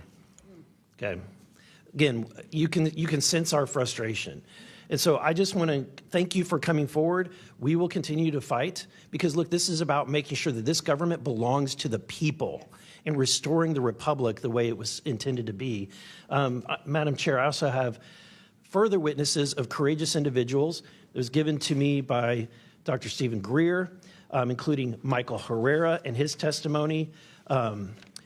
We have Roderick Castle and his testimony, Randy Anderson, his testimony, Stephen Digna, and others, 3 others, all saying similar things to what the witnesses today have said, and I would like to enter that into the record as well. No objection. Thank you. I now recognize Representative Lee for 5 minutes. Thank you, Madam Chair. I think we need to make sure that we don't get distracted by sensational stories only of unidentified anomalous phenomena and lose track of what the core of this hearing is about. This is all a perfect example of why whistleblowers are so important and why it's so important that we step up and protect them. With Trump, RFK Jr., EPA Administrator Lee Zeldin, and others committed to dismantling government and firing professionals who do dare to speak out against the threats this administration's disastrous policies create, we have to focus on protecting all whistleblowers, not only the ones who are reporting on UAP. I'd like to thank the whistleblowers who have agreed to come before the committee today and speak their truth. This administration's claims to care about waste, fraud, and abuse, and so often it is the whistleblowers who care and who are the tip of the sword fighting against the real waste, fraud, and abuse. One study found that whistleblowers expose fraud at more than twice the rate of third-party auditors. So, Mr. Spielberger, what are some of the best examples of whistleblowers exposing fraud and abuse in the federal government? Thank you, Congresswoman. Again, whistleblowers have played such a vital role across so many different issues. One prominent example goes back to the 2014 VA waitlist scandal. POGO actually played a very instrumental role coordinating with Iraq and Afghanistan Veterans of America. At that time, we received tips and whistleblower disclosures from over 800 different individuals talking about the VA subjecting veterans to extensive wait times in order to get the basic standard of care that they deserve. It's certainly prolonged serious illnesses, even contributing to hastened deaths, and we were able to help shed more light on that issue, which I think just emphasizes the importance, even outside of the national security context. We are often still talking about serious issues and even life and death concerns. And unfortunately, whistleblowers can whistleblowing can lead to serious repercussions and retaliation, especially in this vindictive and lawless administration. Mr. Spielberger, in the past, what kinds of retaliation have they faced, and what are we seeing today under the Trump administration?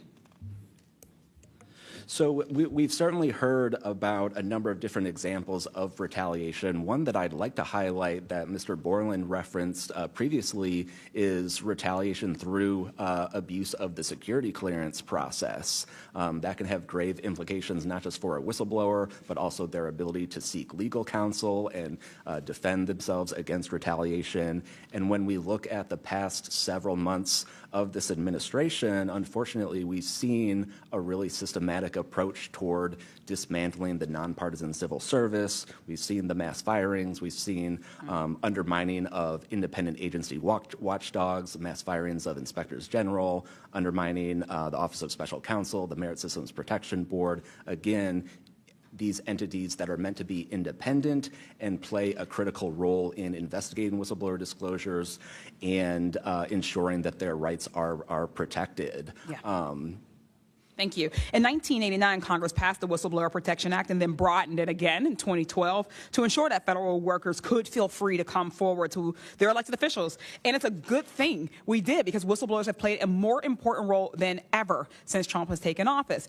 It was thanks to a whistleblower that we learned that DOJ allegedly put every single American's personal security information at risk by bypassing safeguards and copying all this data to an unsecure server. I ask unanimous consent to enter into the record a New York Times article titled, quote, "DOJ put critical Social Security data at risk," whistleblower says. Good to go. Thanks. We've had whistleblowers at the National Labor Relations Board reveal that DOJ minions may have shipped case files outside of the agency, possibly to help then co-president Elon Musk continue to exploit his workers. And last week, whistleblowers at the National Institute of Health came forward to say that RFK Jr.'s vaccine misinformation campaign had pervaded even the highest levels of the agency. Typically, whistleblowers have an inspector general they can rely on to investigate their claims and register issues with agency leadership. But President Trump has fired or demoted over 20 inspectors general. If I may ask one more question, Mr. Spielberger, can you explain how eroding the independence and capabilities of inspectors general further endanger these whistleblowers?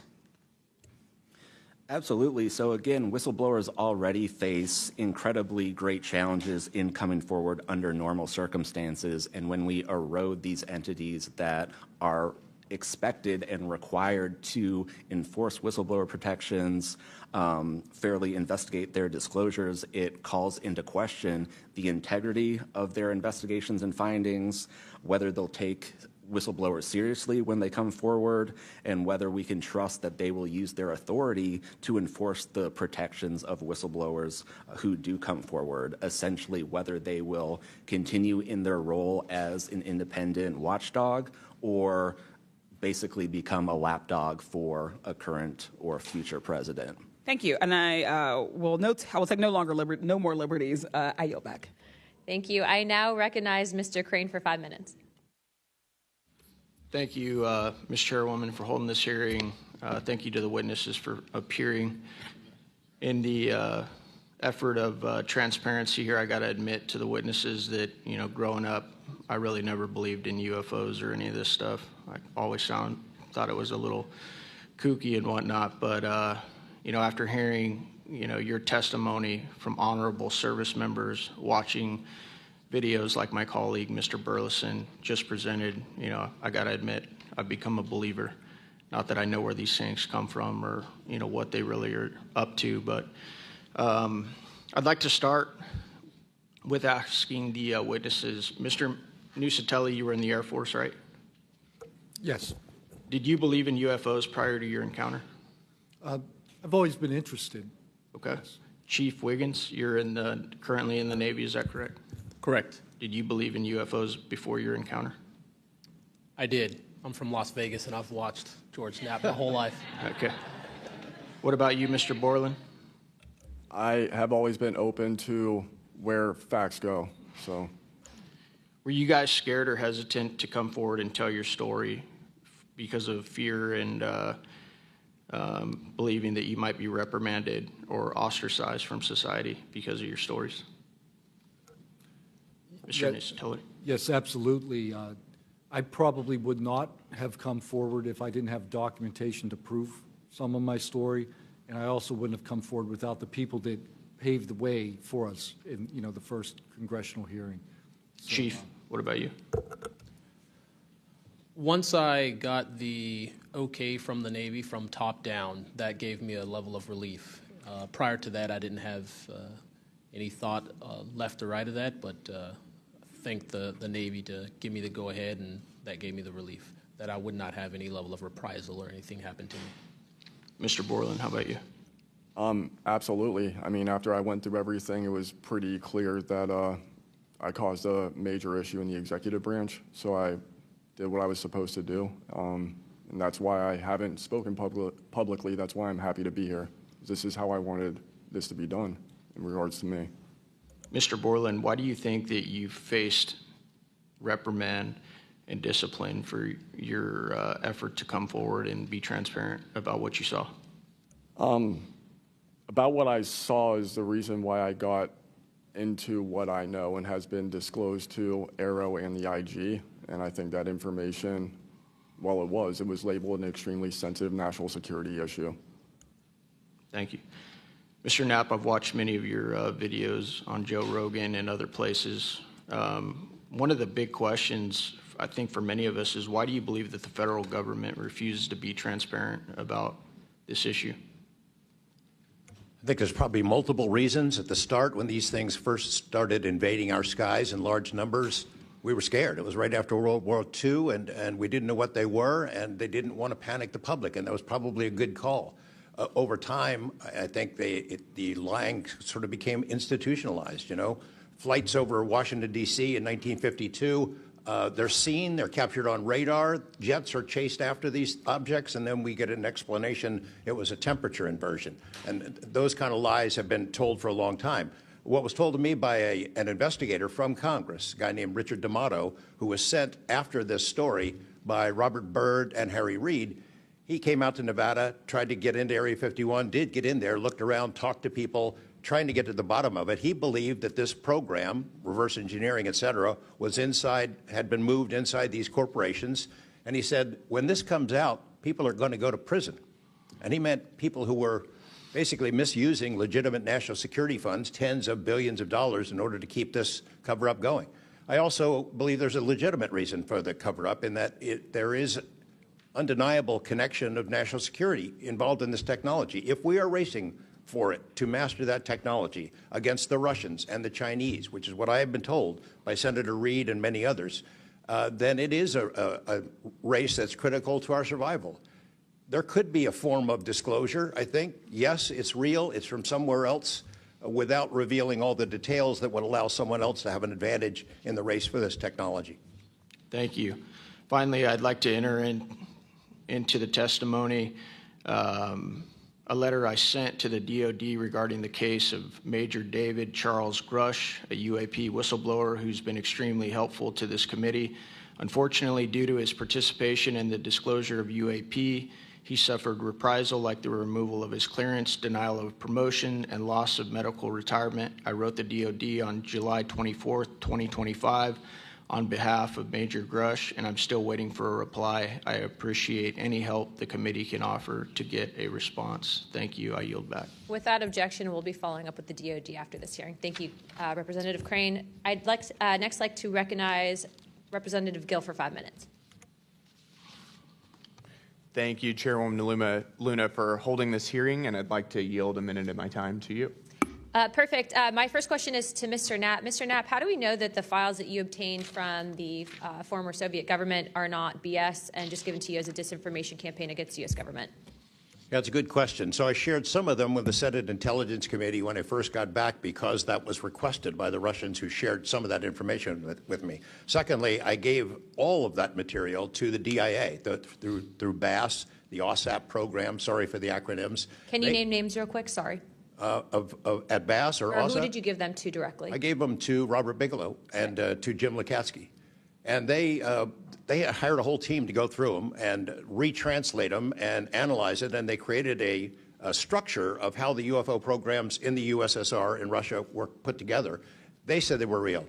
The other person who said they were real is David Grush. Noted. Thank you. Representative Gill.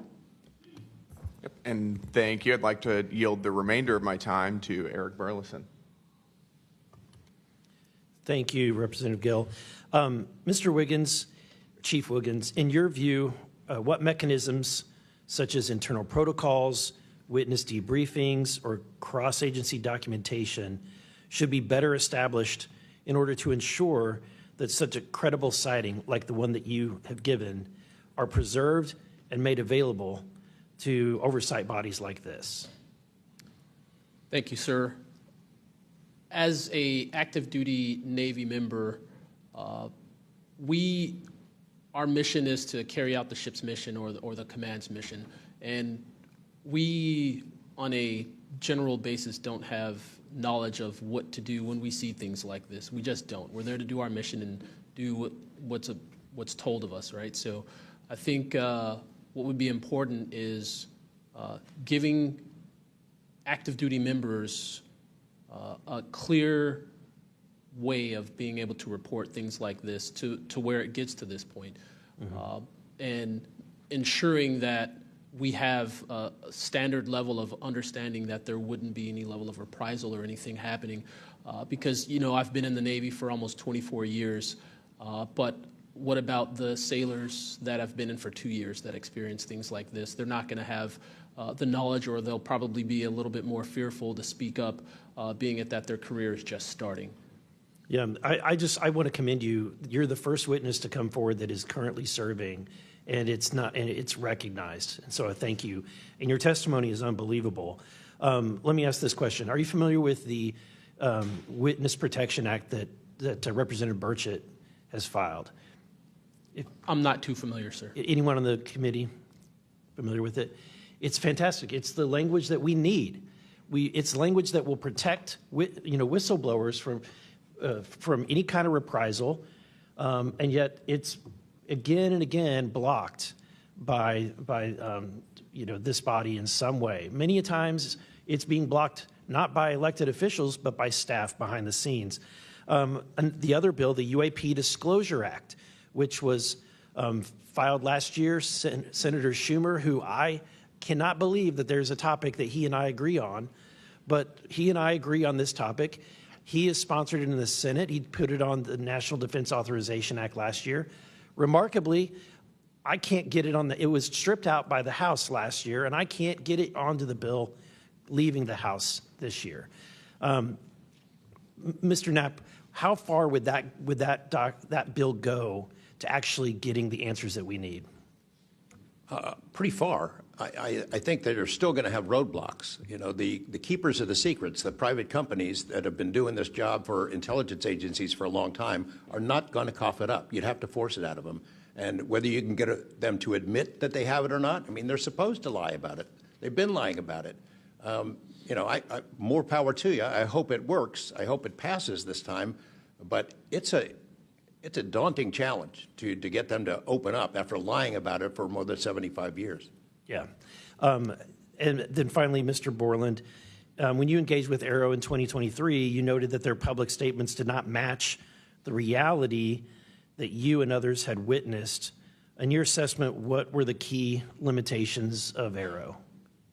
I would put it to you this way. The statement Arrow has made is scientific evidence of extraterrestrials. Scientific evidence requires a scientific control. Extraterrestrial is an entity on another planet.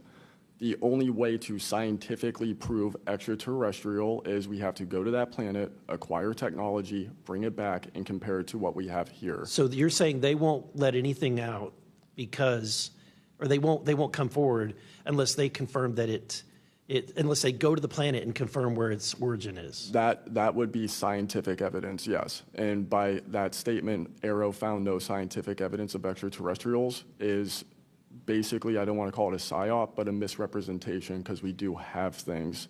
But making that statement is not technically a lie. It's a misrepresentation of the full truth. Thank you. Madam Chair, may I, just since we're on that topic real quick, how do we get to these other planets? How do we pass the Van Allen radiation belt safely? Good question for you. I cannot answer that for you. Thank you. I would now like to recognize Mr. Perry for 5 minutes. Thanks, Madam Chair. I think I'll start with maybe Mr. Borland. So you have a clearance, right? You're in uniform, you have a clearance. When did you leave at service? What year? I left in 2013, February 2013. Who was the president, if you recall? 2013 would have been President Obama, sir. Wasn't President Trump, right? No, sir. Okay, so you have a clearance, right? You're serving in uniform, you have a clearance. Yes, Your sir. story, I think many of us are kind of picturing the scene. You walk out in the flight line, having a smoke, this event occurs. Do you have the perception, at least I do, based on your story, that this involves the U.S. government? Whatever you saw involves the U.S. government.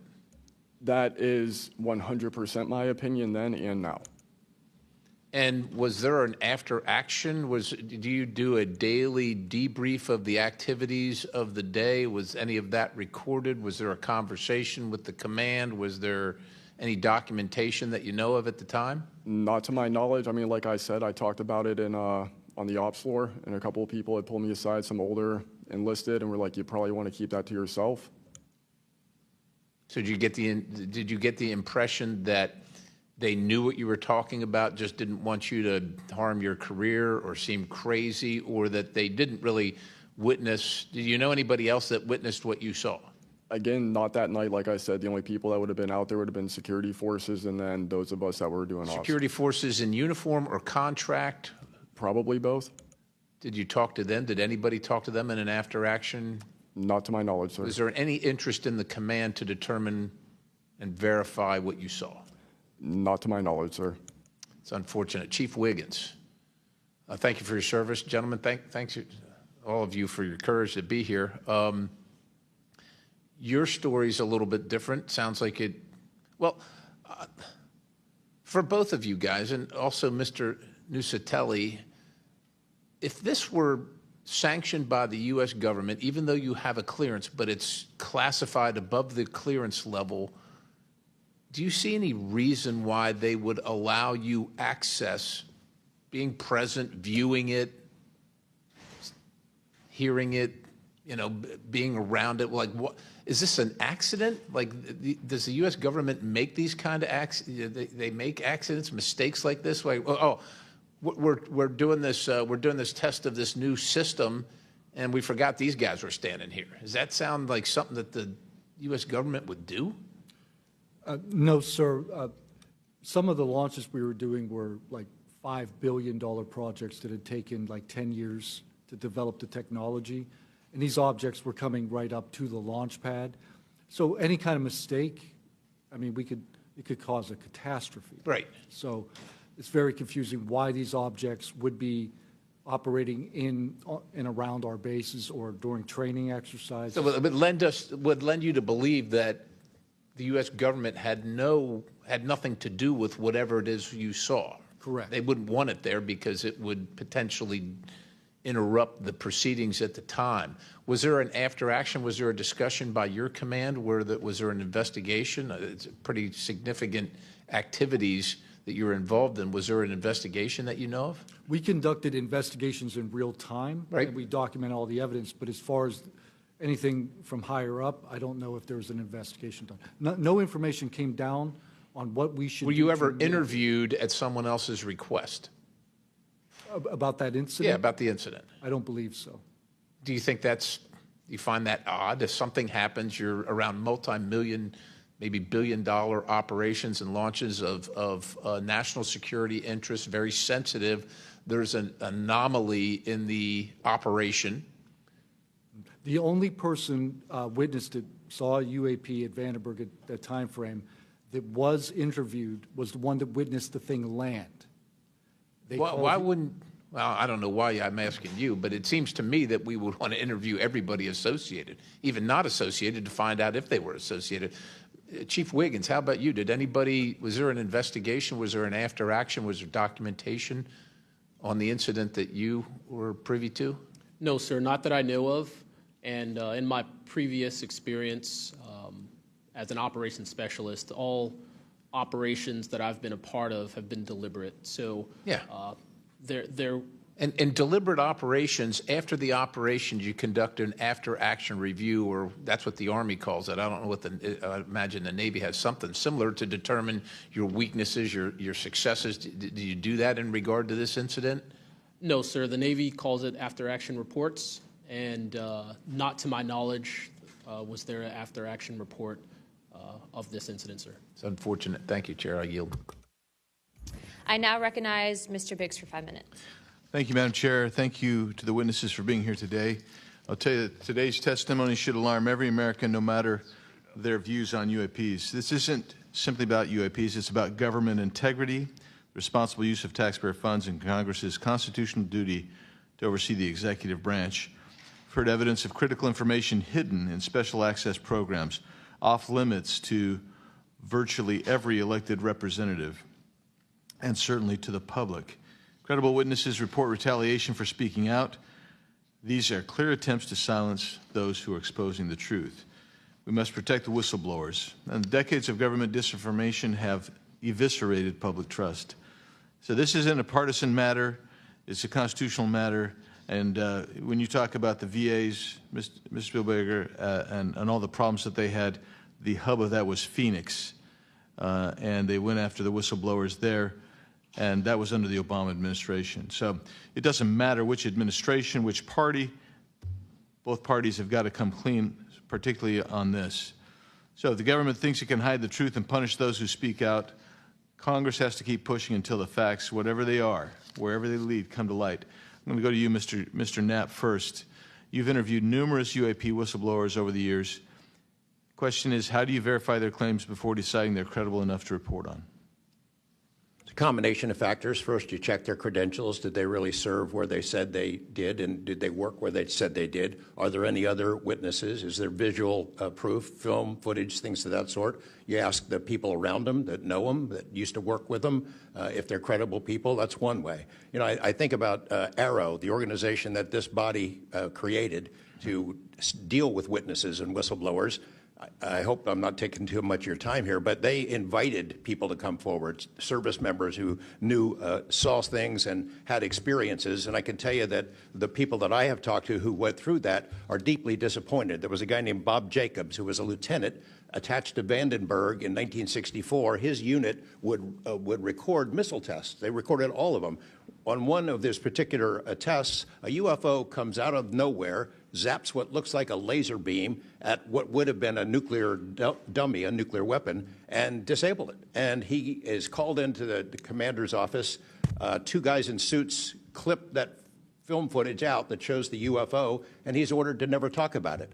He comes forward to ARROW. He heeds the call, thinking he's doing his duty as an American to tell that story, and they completely dismissed him. They made up a story that they had tracked down the original footage, and there was nothing like that in it. Well, there was no original footage. It had been taken away the day the footage was recorded. He's deeply disappointed. People like Bob Salas, who had worked at a nuclear ICBM base, who saw UFOs flying over the base, and these missile silos were taken down. He went to ARROW, too, and was completely disregarded. It almost looks like ARROW operated as a counterintelligence operation to get people to come in, tell their stories, and then discredit all of them.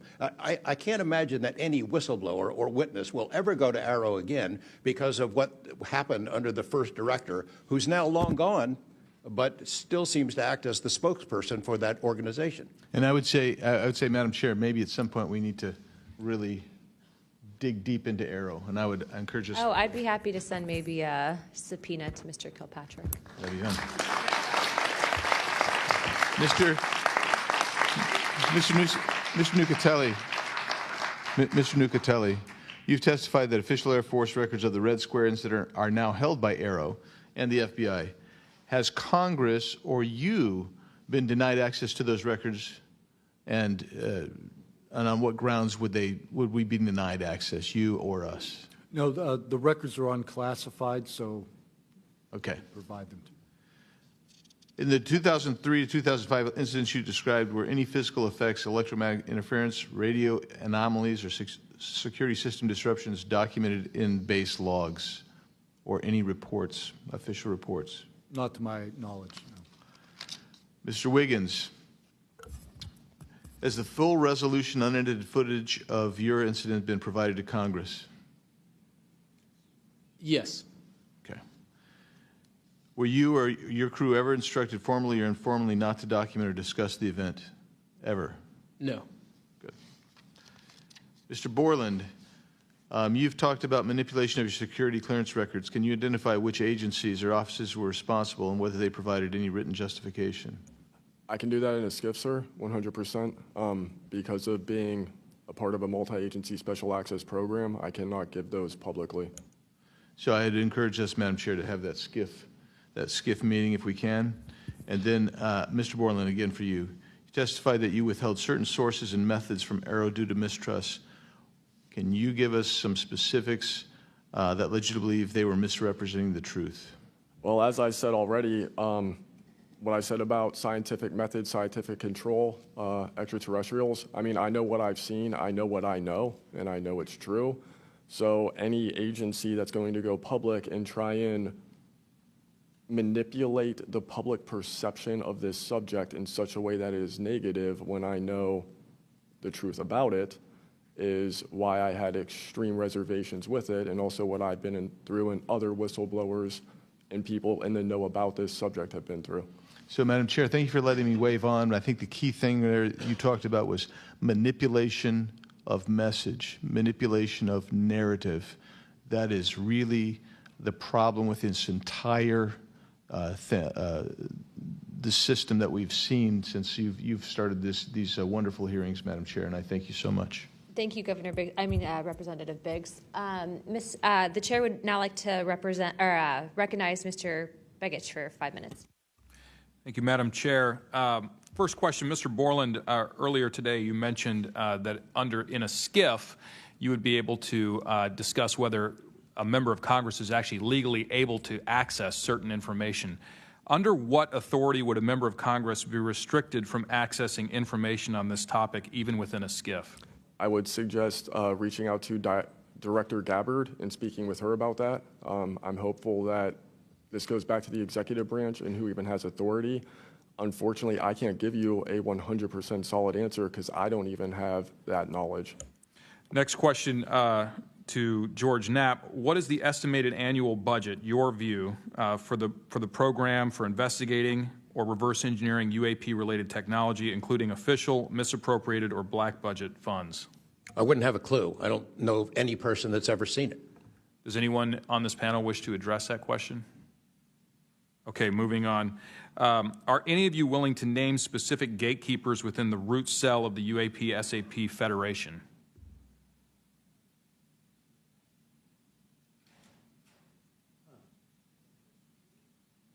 You mean specific people and contractors that have dealt with this and kept the secret? Specific individuals.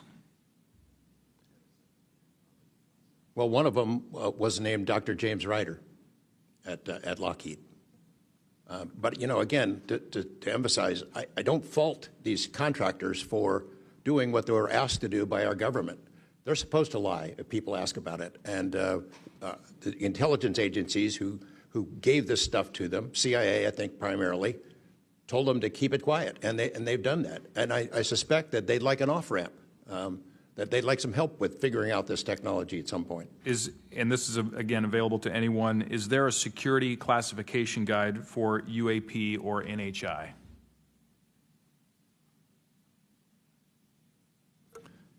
I remember in the 2003 or 2023 hearing, it was stated that all UAP-related material is classified secret or above.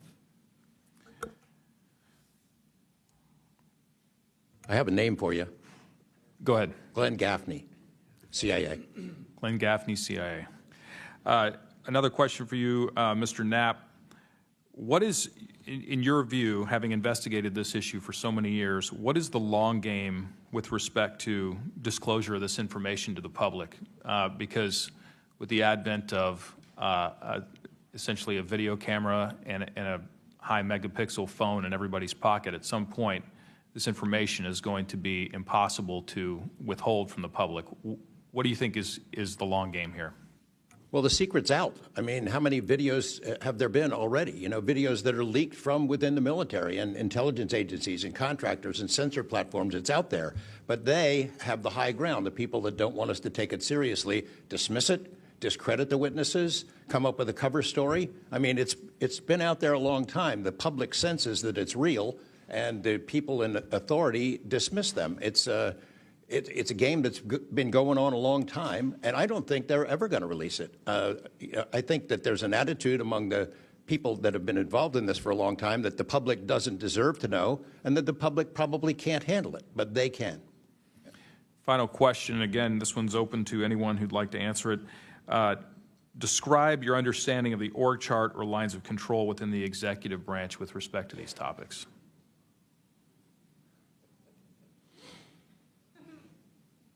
And if you'd like to address that in a skiff, feel free to say so. That could work as long as I'm legally allowed to and you are legally allowed to receive it. I think these programs are in the executive branch, National Security Council, and over on that side.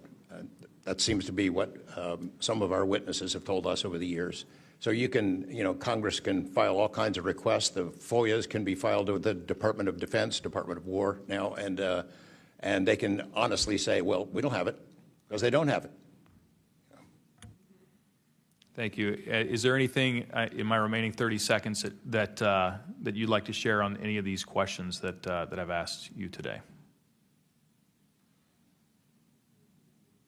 And I applaud the committee for trying to tackle this monster of an issue. I really appreciate that it might be the only bipartisan issue in Washington where everybody can agree. We've watched multiple hearings now. Everyone is asking the same kind of questions, whether right or left, and honestly want the answers. And Chairman Luna, Chairwoman Luna, I appreciate your dedication to this, Tim Burchett and the other members, for sticking with it, because it's come up in Congress before, and they had hearings, and then they dropped it for 50 years. So it's going to take a lot of time to get to the bottom of this, and I applaud your commitment to getting to the truth. Thank you, Mr. Knapp. Pursuant to Committee Rule 9C. Madam Chair, can I ask a parliamentary question of you? Yeah, sure. Does this subcommittee have the authority to do subpoenas? Task force. So the task force, to answer that question, has to do it through full committee. Okay. So, and also in regards to immunity, which to Mr. Borland's point, we are going to be doing a motion to ask for immunity for you and a few other people to come into a skiff and tell us what you know without being subject to the Espionage Act, et cetera. Thank you, ma'am. So that's just kind of an update. But as a task force, because we are not a full subcommittee and there are certain authorities that haven't been granted to us, probably because they don't want us to have it. But there are ways to work around it, so we're kind of figuring that out. Pursuant to Committee Rule 9C, the majority and minority will have an additional 30 minutes each to ask questions of the witnesses without objection. So ordered. With that being said, if you guys want to jump in the queue, I know Representative Crane, Burleson, and likely Burchett have a few more questions. I'll just start out with two, and then I'll pass the buck to Burleson. Burchett, do you have anything? Yeah. Burchett and then Crane. Just real quick, Mr. Knapp, and short answers, please, because of time. How much of these alleged Russian crash retrieval documents have already been physically out there? So, I mean, percentage-wise of the documents that you submitted to Congress, what was public already and what was not newly released? Maybe 1%. Okay, so the rest of it should be predominantly new information. Yep. Also, can you just elaborate real quick? I know you had, I think, mentioned a Thread 3 program, but also alleged in those documents, I got through maybe half of them last night. There's a lot, and I don't speak Russian, contrary to what my people might allege. What does the Thread 3, was there any specific programs that existed within the Soviet government or groups to specifically investigate this by name real quick? It's a number. There's a number in those documents I gave you. There was a larger program that actually had 3 sub-programs that was, Thread 3 was the name I got, and then the DIA guys who looked at it figured out there was a much larger organization. And it's listed in those documents? Yes. Okay, thank you. Real quick, I'd like to ask the committee to replay that video that Burleson had played earlier. I want to ask every witness here, specifically ones that have sensor training or have been able to recognize some of this movements real quick. So if you guys can please roll that real quick.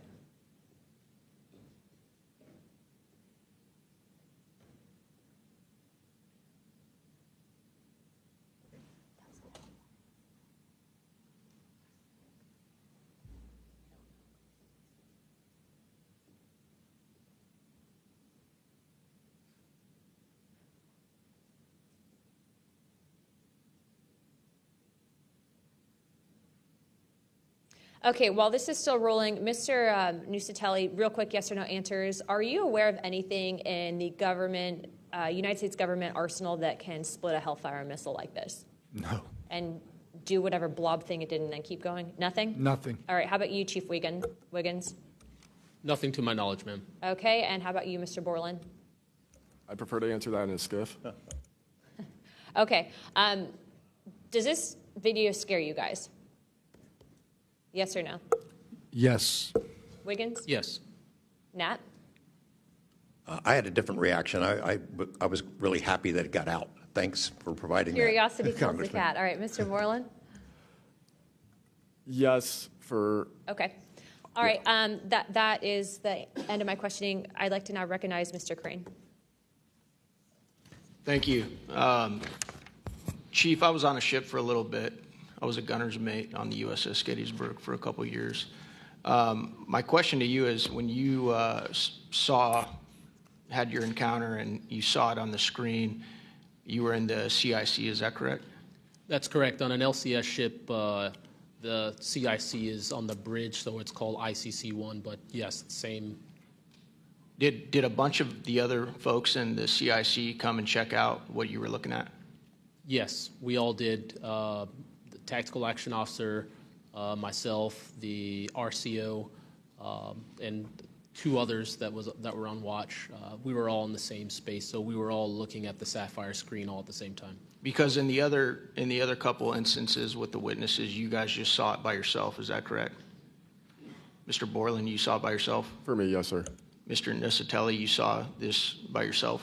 No, there were multiple witnesses in every case at Vandenberg. Okay. So, Chief, did that spread like wildfire throughout the ship in the next day or two, what you guys had seen?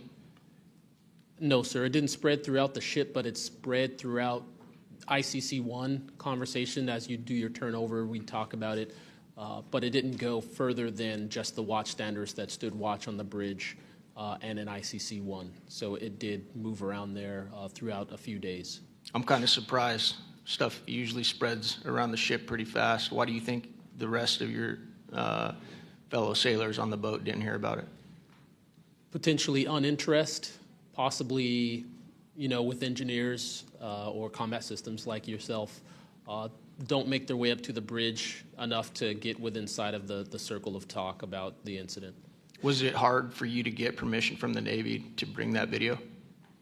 I myself didn't bring the video. I just saw the video. When I saw the video, I got in touch with Admiral Gallaudet. That's how I wind up knowing about the video itself when I first talked to the Admiral. And you can hear my voice at the back end of the video, and I was like, hey, that's my voice, and I wanted to talk about it. How long did that encounter take place, Chief? So the encounter itself, from the time I recognized on my radar to the time after the video ends, was probably about 5 to 7 minutes. What speed was the object moving at? When I first witnessed off the port bridge wing the object moving out of the water, what I thought was originally just a light on the water or something on the horizon, and surfacing and going into the air, I then knew it was an air contact. But as an air controller myself, I started thinking and going through kind of like my checklist in my mind. Could it be a helo? But it's not blinking lights. So I then realized this is something I've never seen before. So the speed itself, just going from the horizon to about maybe 4,000 feet in the air, was very slow, slowly rising. And then it sped up. I'm not an expert at knowing specific speeds of aircraft just by visual eye, but I would say probably 1-2 Mach instantly into the rest of the formation. I didn't notice visually with my own eyes the other 3 objects until I went back to my radar and also utilized Sapphire to see that, in fact, there were 4 total. And then again, when they all left after a certain amount of time, it was nearly instantaneous. So you spotted it visually first, Chief, and then went back to your radar, or did you guys spot it on radar first? Radar first, because that was my watch station. And then you went out to the port bridge wing, is that correct? Correct, to verify what I saw on my radar. What range was it at, Chief, when you were able to see it visibly?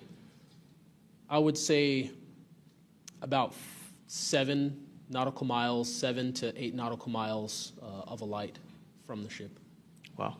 Thank you. I yield back. I now recognize Mr. Burleson. Thank you, Madam Chair. Mr. Chief Wiggins, you said that it emerged from the ocean. Is that right? Yes, sir. And before it did, it was glowing. It was a glowing object under the water. That part I couldn't tell because it was nighttime at 1915 approximately, and it was also at a distance. So it's very hard to tell the difference between something on the horizon and something surfacing from the water. My personal thoughts after seeing what I saw is that it did in fact come from the water, but I don't have visual evidence showing exactly, that it did in fact come from the water. But I had to go through my process of elimination and try to figure out, was this a ship on the horizon just showing its lights at night, but to see it surface, then it made me question, okay, where did this come from? If it's flying and it's not a drone or anything like that, where was its origin? Where did it start? Mm-hmm. Mr. Knapp, in your testimony and in this document, you detail an event that happened in Russia where their nuclear missiles were activated, and we were close to a World War III at that time, which is startling to hear. It's also good to know that as we have investigated the JFK files as well, that we're learning that there was a document that was sent between Russia. There was an agreement between Russia and the United States that if they were to see some unidentified objects over sensitive sites, that they would report it to each other. Are you familiar with that document? Yes, I'm also familiar with the rhetoric, public rhetoric between President Reagan and Gorbachev at the time, too, that they traded statements about, wouldn't it be something if we were threatened by something from way outside, how we might work together. I know for sure that they had conversations about it, and I know we did reach an agreement to try to lessen the possibility that us detecting a UFO or group of UFOs would not be mistaken for a bunch of Russian missiles. There were exchanges of that sort that went back and forth. Yeah, and I can imagine this is, to me, the validity of this document is underscored by the fact that Russia would not want this to be known. They absolutely would not want to know, the public to know, or the United States to know, that there was a vulnerability in their missile systems. Would you agree? Absolutely. And, and we had many similar incidents at our nuclear weapons facilities here that have all been sort of swept under the rug, but it's pretty scary when you take down 10 missile silos during tense times and you don't have a better explanation for it than it was a special test of security mechanisms or using EMPs, which is a preposterous explanation. Real quick, we're going to cut to Mr. Ogles. He just got back. So we're in a special kind of lightning round, so 5 minutes, and then we'll go back to our line of questioning. Thank you, Madam Chair. At this point, I think it's clear from the hearing that there's advanced technologies that are taking place in our airspace. The question is, and I posed it in one of the previous hearings, is it ours, is it theirs, or is it otherworldly? There may not be a silver bullet at the moment, but when you look back through the hearing and the evidence that's been presented, if you're going to point the American people to one piece of evidence to start their journey on this topic, what would you suggest, sir? One piece of evidence. I would start with this hearing, in the first hearing. There is no evidence. But is there a specific, exactly, but is there a specific evidence or footage or document that you think lends extreme credibility to what we're discussing today? I would say this new video we're seeing today is exceptional evidence that we're dealing with something. With the kinetic? Yes. Mr. Wiggins? Sir, I'd have to say that just the average person here in America looked at absolutely everything that has come across television, the internet, etc., you can't tell yourself that 100% of what's being recorded is fake or false. You have to, at some point, understand that there's something else out there. Well, I mean, and you bring an interesting point. You know, in the law enforcement community, anytime you're conducting an investigation, you're always looking at the totality of the circumstances. You're looking at all the evidence and how they piece together. And so that would be my, advice to the American people, that this is a journey that is just beginning from a congressional perspective, but you have decades of data, some of it not real, much of it is, but thanks to Chairwoman Luna, we're now presenting this to the American people. And I think this latest video from Mr. Burleson is something that should get everyone pause. When you see the 3 orbs that drop, was that in a defensive posture or was that in an offensive posture? And what capabilities did those orbs have that we, quite frankly, may not have? Mr. Knapp? As I mentioned at the beginning of my remarks, what hooked me on the story was the paper trail, these documents that shouldn't exist. We've been told for decades, over and over, there's nothing to it. It's not a threat. You can go about your business. And then when FOIA becomes the law of the land, thousands of pages to the contrary leak out. There's a memo by General Nathan Twining in 1947 when the country was being overflown by dozens of UFOs, hundreds of UFOs, in which he said, look, this is not visionary or fictitious, it's real. These things are craft. They're not ours. They outperform anything we've got. I mean, if you follow the paper trail of documents that they wrote before the military got wise and realized that FOIA really exists and changed their tune and not put things in writing, it spells it out pretty clearly. I'll go refer back to Russia. One incident I did not mention to Representative Burleson is Colonel Sokolov in that Ministry of Defense program said there were 40 incidents where Russian warplanes were sent to intercept UFOs. And they were ordered to fire on them. And for the most part, the UFOs would zip away. 3 of the pilots, though, did fire at these things. Those 3 planes stalled out, crashed. 2 of those pilots died. And after that, the Russians changed the standing order. If you see a UFO, leave them alone. No country in the world wants to say and admit that these objects are flying around in our airspace and there's nothing we can do about it. I mean, who wants to say that? The U.S. certainly doesn't, and the Russians didn't either. And I've got to be almost out of time, but Mr. Berlin, then you, sir, real quickly.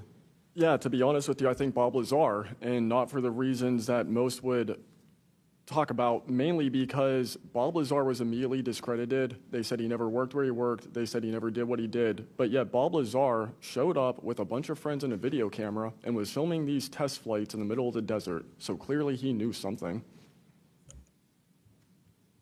Madam Chairman, if I'm out of time, I yield back. Thank you very much, Representative Ogles. I'd like to go back now on our lightning round of questioning to Representative Burchett and then Burleson.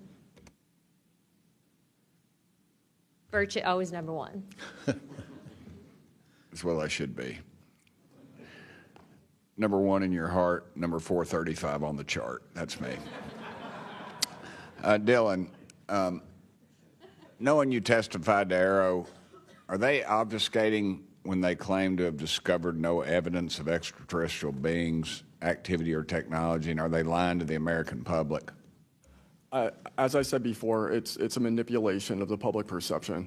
The statement, scientific evidence of extraterrestrials, is a true statement. It is not the truth about what is happening and what we have.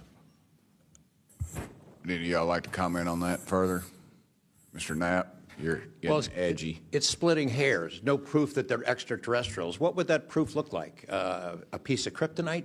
What would it be? I mean, we could be talking about different forms of non-human intelligence. I think the dominant paradigm is that they come from outer space, somewhere else, and they have some way that they can cross those vast distances that we can't even imagine doing. But not necessarily. That's not necessarily the answer. So asking for proof of extraterrestrials might not be the answer at all. It's splitting hairs.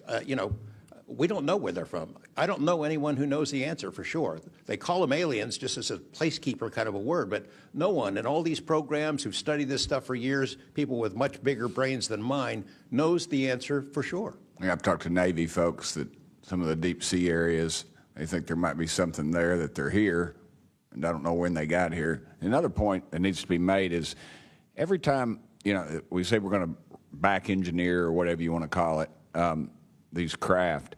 I always say, like, it'd be like if you took I ride motorcycles, but if you took like an Indian or a Harley to the people that came over here on the Mayflower, you know, they'd see a bright, shiny object. They might polish it.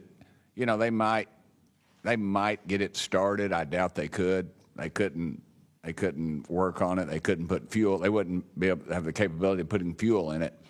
I just think that's, you know, we're scratching at something that we don't have any knowledge of, and that's why it's just taken so dadgum long. But they do know, first one that cracks that code, it's over. I mean, it's energy, it's power, it's everything. And I worry too that in the wrong hands that they do that, they keep it from the rest of us because they're so invested in whatever energy sources we have here that their billionaire buddies are going to profit, and they can't retool because they know once it's out on the internet, it's over. And so I think there's a lot of things going after, and I think that's why the move to discredit folks is so rapid too. I think, you know, they point to them and they put the dogs on them, and it disgusts me. There's a price to be paid for that too. The Russians and Chinese are trying to figure this out as well, but they don't have the same kind of stigma. They tell their best scientists and engineers, get in there and work on it. And they've been doing it for a very long time, might have a head start on us. Here, we don't have our best scientists and engineers working on it because they've been told it's nonsense. The stigma is very real for people like that. I agree. Yield back, Chair Lady. Thank you. I'd now like to recognize Representative Burleson. Mr. Nusatelli, when you heard the testimony of Mr. Knapp talking about these missiles were shut down or turned on in Russia, does that remind you, when you hear these stories, it's got to remind you of the event that happened on your base? Absolutely. There are many accounts of incursions of this type taking place. I believe in the 60s we had a similar incursion in New England, and same thing happened. There were these objects coming over the base at low altitude, 200 feet over the base security police, and they were scrambling fighters, and then the objects would just fly off, and that went on for weeks. So the historical record has laid out that there's a pattern, that our installations are visited by these craft. You know, they come in and do whatever they're doing, and then they leave. And we don't know how to respond. We don't know how to protect the installation. So that's why we're here. When you first heard, and we're having to report on these incidents that were being witnessed by other individuals, did you believe them? Did you yourself believe it would be true until you saw it? Yeah, these are people I've worked with for years, deployed with. You know, I was in some of the weddings. These are people that I worked with every day of my life. Usually when the events were occurring, we were all together. You know, there'd be 40, 60, 100 people on duty during these encounters. Really? Yeah. All seeing it at the same time? Yes, these encounters were playing out while we were on duty, and we were responding and investigating in real time as they occurred. And as you said, the importance of your operation was highly important because they said it's the most important in 25 years, the research that you were conducting. For that particular launch, we had 500 Air Force police officers guarding the launch. 500 people. It was that critical. Wow. But had this thing showed up, we wouldn't have been able to do anything to prevent it showing up. Real quickly, can you just re-describe size and whether or not you heard anything? It was how big, wise? The two square objects were at least as large as a football field. The second encounter, they think it was much larger than a football field. We're talking like flying buildings. The object I saw was about 30 feet in diameter. And to confirm, you were not the only person that saw this. Correct. I think I was also told that there was also reports of this in a police blotter in the area. Can you confirm that? Yes, that's the documentation that I maintained from the original event and turned into Aero and the FBI. Okay. Do you have any more, Burleson? No, Madam Chair, I just want to reiterate to the American people that if you're frustrated, So are we. We're extremely frustrated. We've been, the 2-3 years. I can only imagine how frustrated Mr. Knapp is or Danny Sheehan is, and the amount of time that you guys have poured into this to try to get answers. I mean, Masson is back there. He's been pouring to try to get answers into this. I hope that you all see that we're committed to this, and we're going to be scrappy about it. We may not have the direct authority, but I can assure you Representative Luna is about as scrappy as it gets. I wouldn't want to scrap with her. But that being said, I think that if the American people want to see answers, we need to action. We've had the hearings. It's time to take action. It's time that we pass Tim Burchett's Whistleblower Act. It's time that we pass the UAP Disclosure Act. And I think that we've had a lot of talk about this. It's time for action. Thank you, Burleson.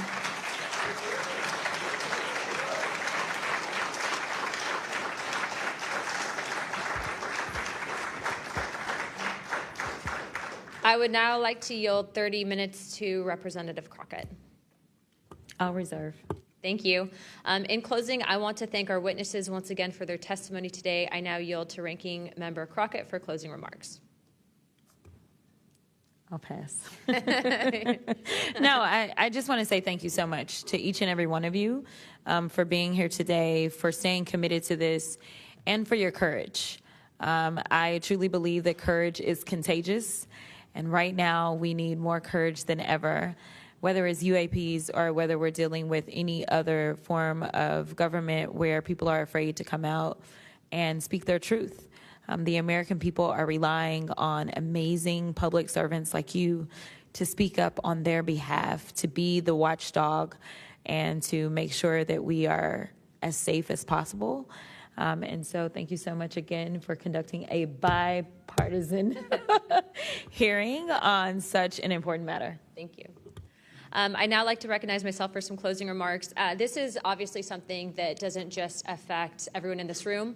I can tell you that specifically for where I represent in Pinellas County, Tampa Bay, and Florida as a whole, there's many sightings, many questions, people reporting this, but I'm not the only one. I was also told by Representative Biggs, as well as our great representative from Alaska, that these are not isolated instances, and so it does give us reasoning to provide investigative inquiry into these topics, but also I would also like Mr. Spielberger, if you could actually review and see if your organization would endorse the Whistleblower Protection Act that Representative Burchett has. I can tell you that I will be signing on to a letter, as well as I'm sure many other members of this task force, and we hope that the ranking chairwoman, or my colleague here, Representative Crockett, as well as our Democrats that were here today, consider also signing on to that, as we do feel that it is time to ensure that our whistleblowers are given adequate protections and that people like Mr. Borland are not facing retribution in the way that they have been. With that being said, with all that and without objection, all members have 5 legislative days within to submit materials and additional written questions for the witnesses, and which will be also forwarded to those witnesses. If there are no further business, without objection, I'd like to now recognize Representative Burchett for closing remarks. I would just like to thank the ranking member and the chair lady for their courage. This is a tough issue. We all catch hell for it, and but it's gratifying that we're here in a bipartisan nature and the way this meeting was conducted. And I want to thank y'all for your courage. Thank y'all. And